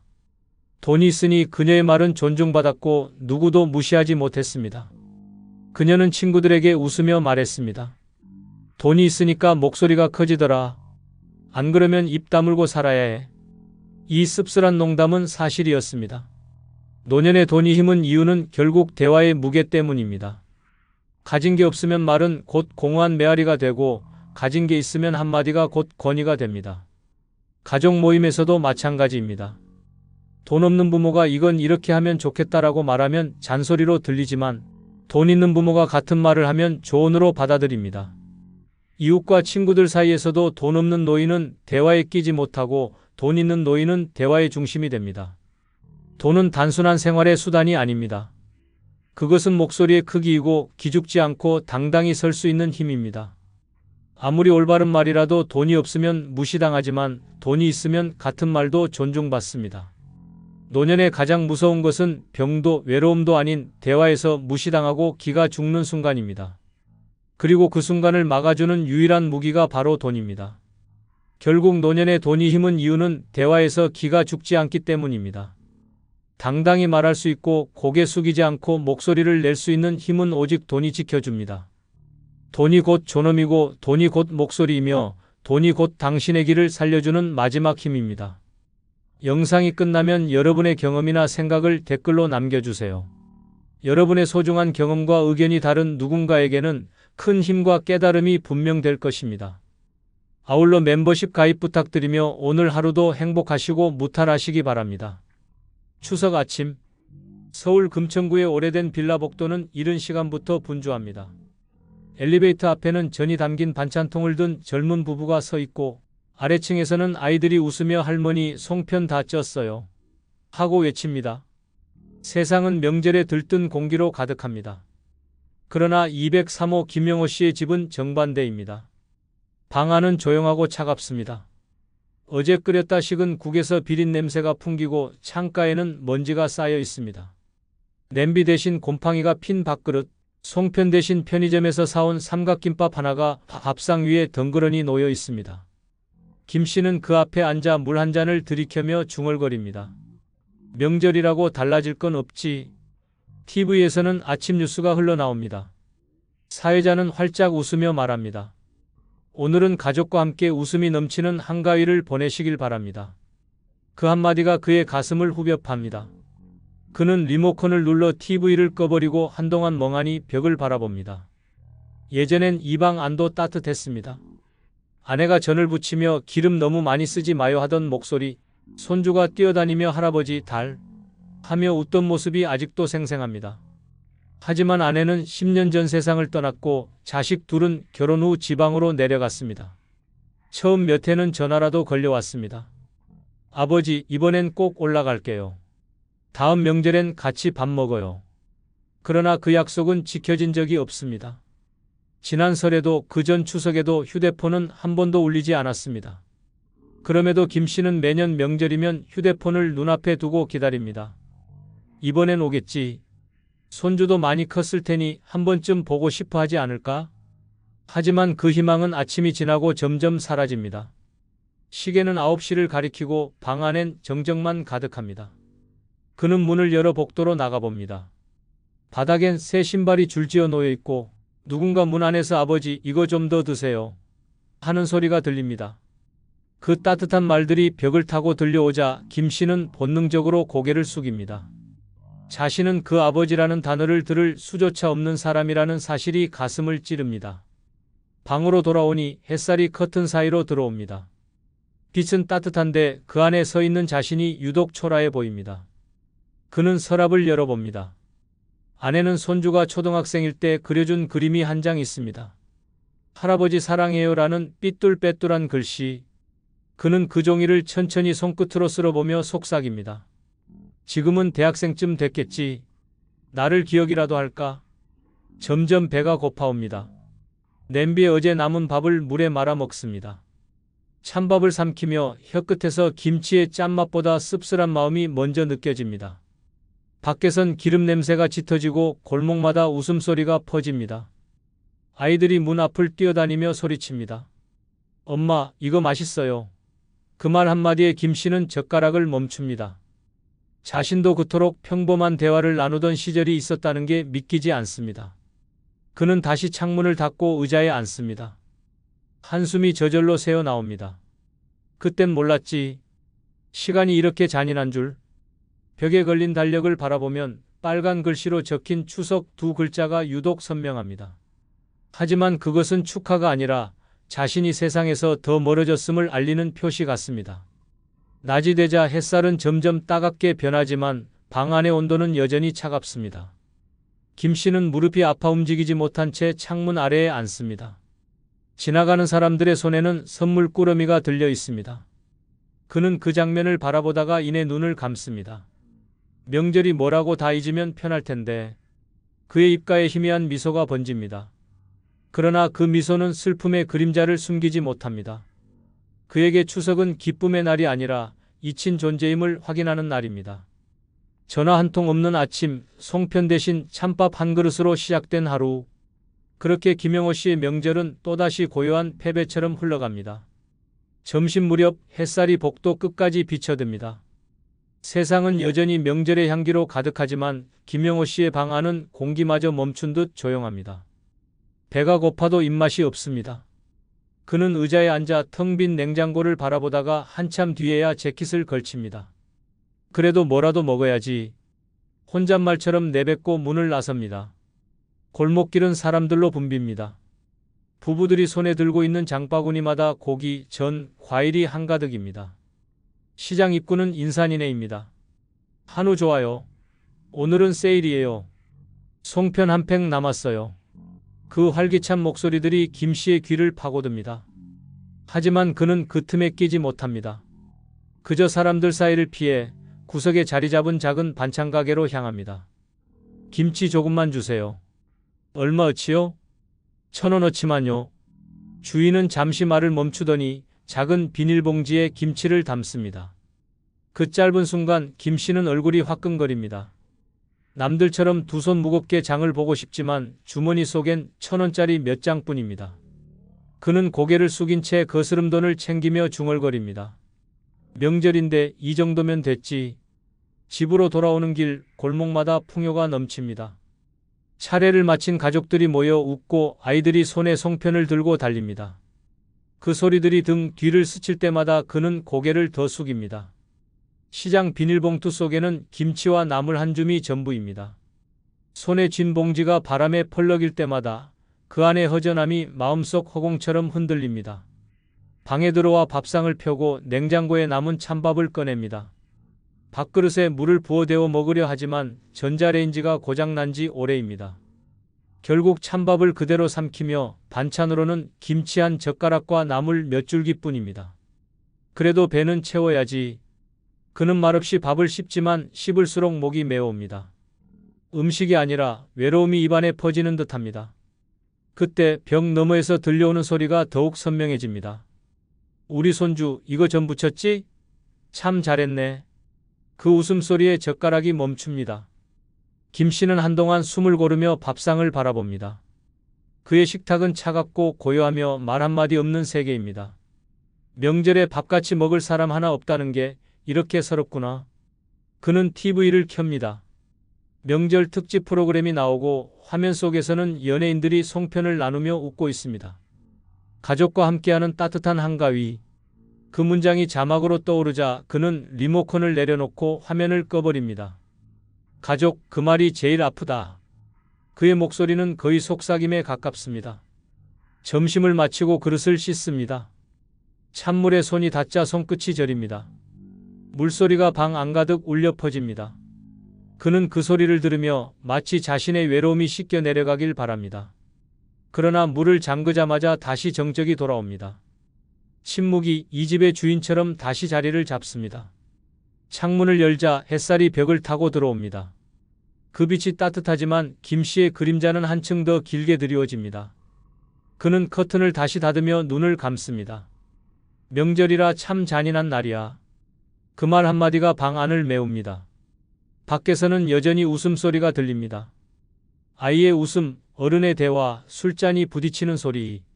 그 모든 것이 행복의 음악처럼 들리지만 그 소리는 김 씨에게 세상과 자신 사이의 벽을 더 높이는 소리일 뿐입니다. 그는 밥상을 치우며 마지막으로 중얼거립니다. 그래도 먹었으니 다행이지. 굶는 날보다 낫잖아. 하지만 그 말 뒤에 따라붙은 허탈한 미소는 오래가지 못합니다. 그의 명절 점심은 그렇게 끝납니다. 배는 채워졌지만 마음은 더 허기져갑니다. 풍요로운 세상 한가운데서 그의 식탁은 여전히 냉기와 고독으로 덮여 있습니다. 추석 오후 햇살은 이미 벽을 넘어 방 안을 붉게 물들입니다. 김영호 씨는 밥상 위에 엎드리듯 앉아 멍하니 시계를 바라봅니다. 초침이 돌아가는 소리만 들리는 방 안. 밖에서는 여전히 웃음소리, 노랫소리가 이어집니다. 가족들이 모여 술잔을 나누고 아이들이 뛰노는 소리가 복도까지 번져옵니다. 그 소리가 들릴 때마다 그는 천천히 숨을 고릅니다. 마치 외부의 따뜻함이 자신의 고요를 침범하지 않길 바라는 듯 말입니다. 점심 이후로 누구에게서도 연락이 없습니다. 휴대폰은 침대 옆 탁자에 놓여 있습니다. 아무것도 울리지 않는 그 화면이 세상과의 단절을 상징하는 듯합니다. 김 씨는 몇 번이나 그 휴대폰을 집어들었다 놓았다 합니다. 혹시 진동이 왔는데 놓쳤을까 싶어 확인하지만 화면엔 여전히 아무런 알림이 없습니다. 요즘엔 다들 바쁘니까 그는 스스로 위로하듯 중얼거립니다. 그러나 그 말이 끝날 때마다 가슴이 저며옵니다. 그는 문득 한참 전의 명절을 떠올립니다. 그때는 아침부터 전화가 쏟아졌습니다. 아버지 송편 드셨어요? 오늘은 저희가 내려갈게요. 딸의 밝은 목소리, 손주의 제잘거림이 들리던 시절. 그때는 전화벨만 울려도 마음이 따뜻했습니다. 지금은 그 벨소리가 낯섭니다. 오후 5시 드디어 휴대폰 화면에 불이 켜집니다. 딸 지연. 그 이름을 보는 순간 김 씨의 손이 덜덜 떨립니다.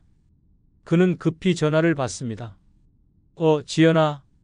전화기 너머로 딸의 익숙한 목소리가 들려옵니다. 그러나 그 안에는 온기가 없습니다. 아버지 잘 지내시죠? 이번 추석에는 못 올라갈 것 같아요. 애들 학원도 있고 남편이 당직이라서요. 그래 알았다. 일 바쁘면 어쩔 수 없지. 그는 최대한 밝게 대답하려 애쓰지만 목소리가 자꾸 떨립니다. 건강은 괜찮으시죠? 응, 뭐 그럭저럭이다. 괜찮다. 그럼 다음 달쯤에 시간 되면 찾아뵐게요. 그래. 통화는 불과 40초 만에 끝났습니다. 전화를 끊자 방 안은 더 조용해졌습니다. 그는 휴대폰을 천천히 내려놓습니다. 화면에는 통화 종료라는 글자와 함께 검은 화면이 다시 돌아왔습니다. 그는 손가락으로 화면을 쓸어보며 한숨을 내쉽니다. 그래도 전화는 왔네. 다행이지. 하지만 그 말은 허공에 닿기도 전에 부서집니다. 전화를 끊고 나니 오히려 더 외롭습니다. 그는 잠시 창문을 열어봅니다. 맞은편 집에서는 손주들이 뛰어놀며 할아버지를 부르고 있습니다. 그 소리가 벽을 타고 들어와 그의 가슴을 찢습니다. 그는 창문을 닫으며 속삭입니다. 내 손주도 저랬는데 손주가 어릴 적 집에 와서 놀던 기억이 떠오릅니다. 할아버지 송편 같이 빚어요.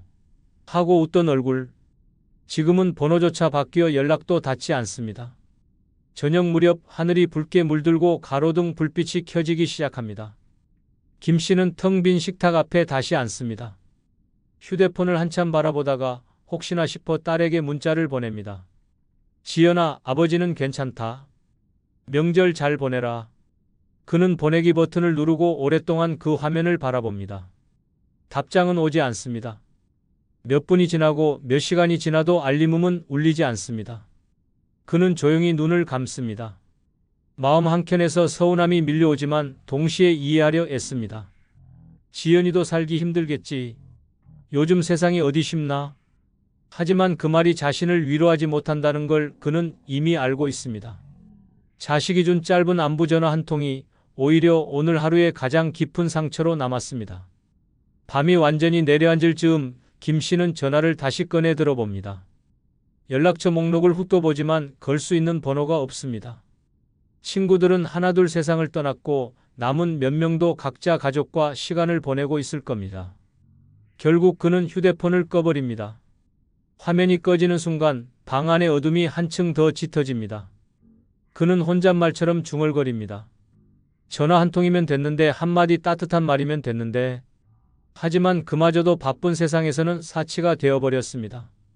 밖에서는 여전히 폭죽 소리가 터지고 어디선가 흥겨운 노랫소리가 들려옵니다. 한 통의 전화가 위로가 아니라 상처가 되는 명절. 그의 추석 저녁은 그렇게 스스로의 침묵 속에서 끝나갑니다. 추석 이튿날 아침, 김영호 씨는 새벽녘에 잠시 눈을 붙였다가 밖에서 들려오는 웃음소리에 잠에서 깹니다.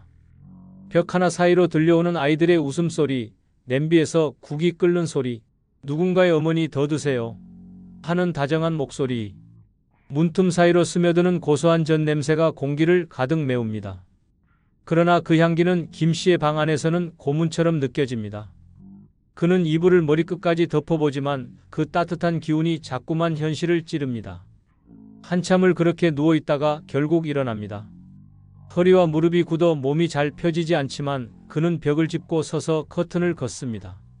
창문 너머로 보이는 이웃집 베란다에는 가족들이 모여 식탁을 둘러싸고 있습니다. 어르신이 가운데 앉아있고 손주들이 돌아가며 절을 합니다. 김 씨는 그 모습을 보고 입술을 깨뭅니다. 아, 저게 진짜 명절이지. 그는 괜히 방 안을 돌아봅니다.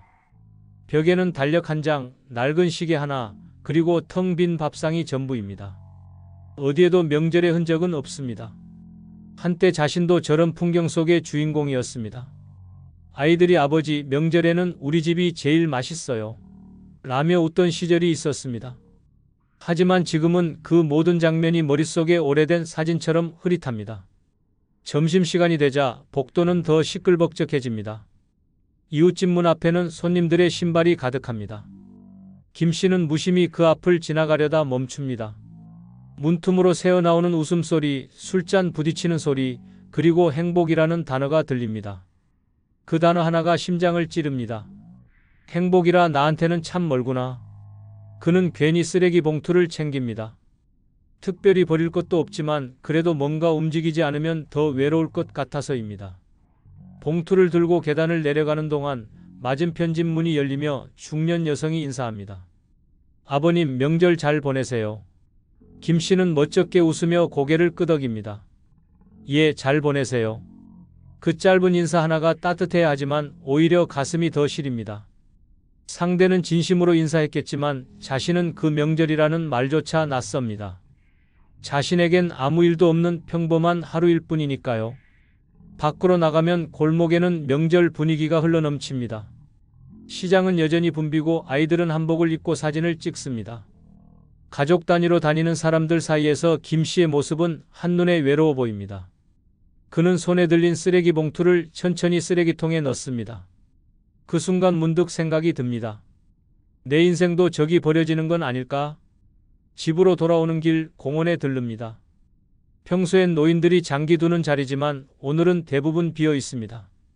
대신 젊은 부부들이 손을 잡고 산책하고 아이들은 연을 날립니다.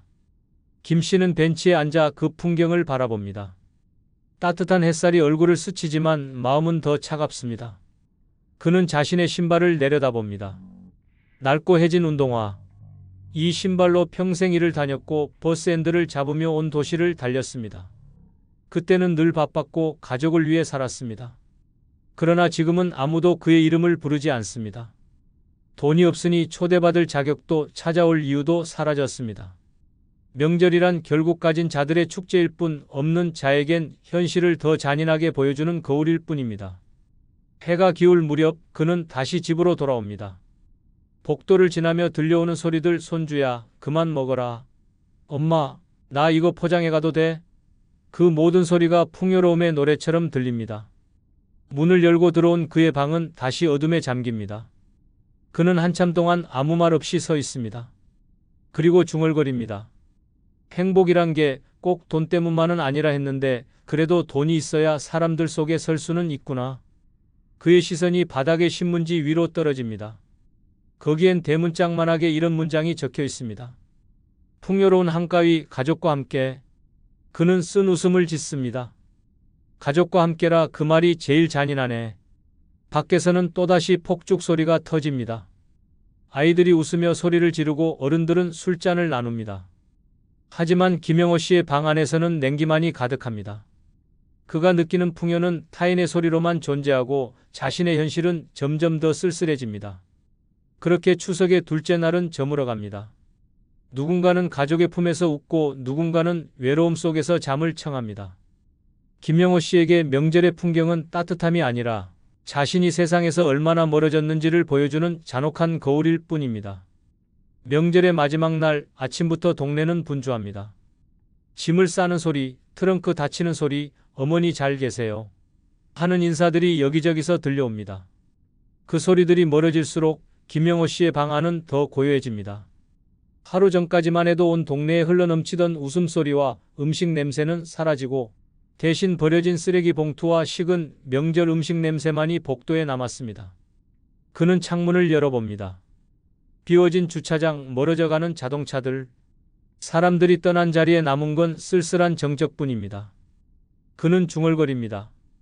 그래, 명절이 끝나면 세상도 원래대로 돌아가지. 하지만 그 원래대로라는 말 속에는 자신만 남겨지는 고립의 현실이 숨어 있습니다. 방 안으로 돌아와 그는 의자에 앉습니다. 식탁 위에는 어제 먹다 남은 김치와 밥그릇이 그대로 있습니다. 그는 그릇을 치우지도 않은 채 허공을 바라봅니다. 명절 내내 문이 한 번도 두드려지지 않았고 전화벨은 단 한 번 울렸습니다. 그마저도 짧은 안부 전화 한 통으로 끝났습니다. 그 사실이 그를 괴롭게 하면서도 이상하게도 이젠 익숙합니다. 기대가 없으면 실망도 없지. 그는 그렇게 중얼거리며 허공에 웃음을 흩뿌립니다. 그때 문틈으로 이웃집 할머니의 웃음소리가 스며듭니다. 손주가 떠나며 할머니 또 올게요. 하자 할머니가 조심히 가라. 며 울먹입니다. 그 따뜻한 장면을 들으며 김 씨는 한동안 말이 없습니다. 부러움도 질투도 아닙니다. 그저 사람 냄새가 그립습니다. 누군가에게 잘 가라는 말 한마디라도 해줄 수 있는 존재. 그게 지금의 자신에겐 가장 먼 꿈처럼 느껴집니다. 점심이 지나고 오후가 되자 세상은 다시 일상으로 돌아갑니다. 골목의 소음도 음식 냄새도 사라졌습니다. 김 씨의 방 안에는 다시 시계 초침 소리만 남습니다. 그는 천천히 서랍을 열고 낡은 봉투를 꺼냅니다. 안에는 몇 장 안 되는 지폐와 동전, 그리고 오래된 사진 한 장이 있습니다. 젊은 시절 가족과 함께 찍었던 유일한 사진. 그는 사진을 손끝으로 쓰다듬으며 낮게 읊조립니다. 돈이 인생의 전부는 아니라고 했지. 하지만 돈이 없으니 사람도 시간도 마음도 다 멀어지는구나. 그는 한참 동안 그 사진을 바라보다 봉투를 다시 서랍에 넣습니다. 그리고 조용히 결심합니다. 이대로는 안 되겠다. 늦었지만 나도 내 삶을 좀 챙겨야지. 그는 낡은 수첩을 꺼내고 손으로 적습니다. 매달 10,000원이라도 저축하기. 약은 미리 챙기기. 그리고 누군가에게 먼저 안부 묻기. 그가 적는 글씨는 삐뚤고 느리지만 그 속엔 희미한 생기가 깃듭니다. 창밖으로 노을이 스며듭니다. 온 세상이 붉게 물들며 또 하루가 저물고 있습니다. 김 씨는 커튼을 걷고 그 빛을 가만히 바라봅니다. 명절이 끝난 세상은 조용하지만 그의 마음은 처음으로 조금은 따뜻합니다. 가족이 없어도 돈이 많지 않아도 이제는 최소한 내 삶을 내가 버텨보겠다는 의지가 생긴 것입니다. 그는 마지막으로 중얼거립니다. 이젠 기다리지 말자. 그냥 내가 나를 챙기자. 그리고 전등을 끄고 천천히 누워 눈을 감습니다. 적막한 방 안이 여전히 차갑지만 그 속에는 아주 작은 온기가 생겨 있습니다. 그 온기는 다름 아닌 다시 살아보겠다는 마음이었습니다. 그렇습니다. 지금 이 영상을 보고 계신 당신도 김영호 씨와 다르지 않습니다. 가족이 멀어져도 돈이 없어도 삶은 여전히 당신의 것입니다. 하루에 1,000원을 아껴 비상금을 만들고 한 번의 산책으로 몸을 일으키고 한 통의 안부 전화로 마음을 나누면 인생은 다시 따뜻해집니다. 늦었다고 포기하지 마세요. 지금 이 순간이 바로 다시 살아갈 첫날입니다.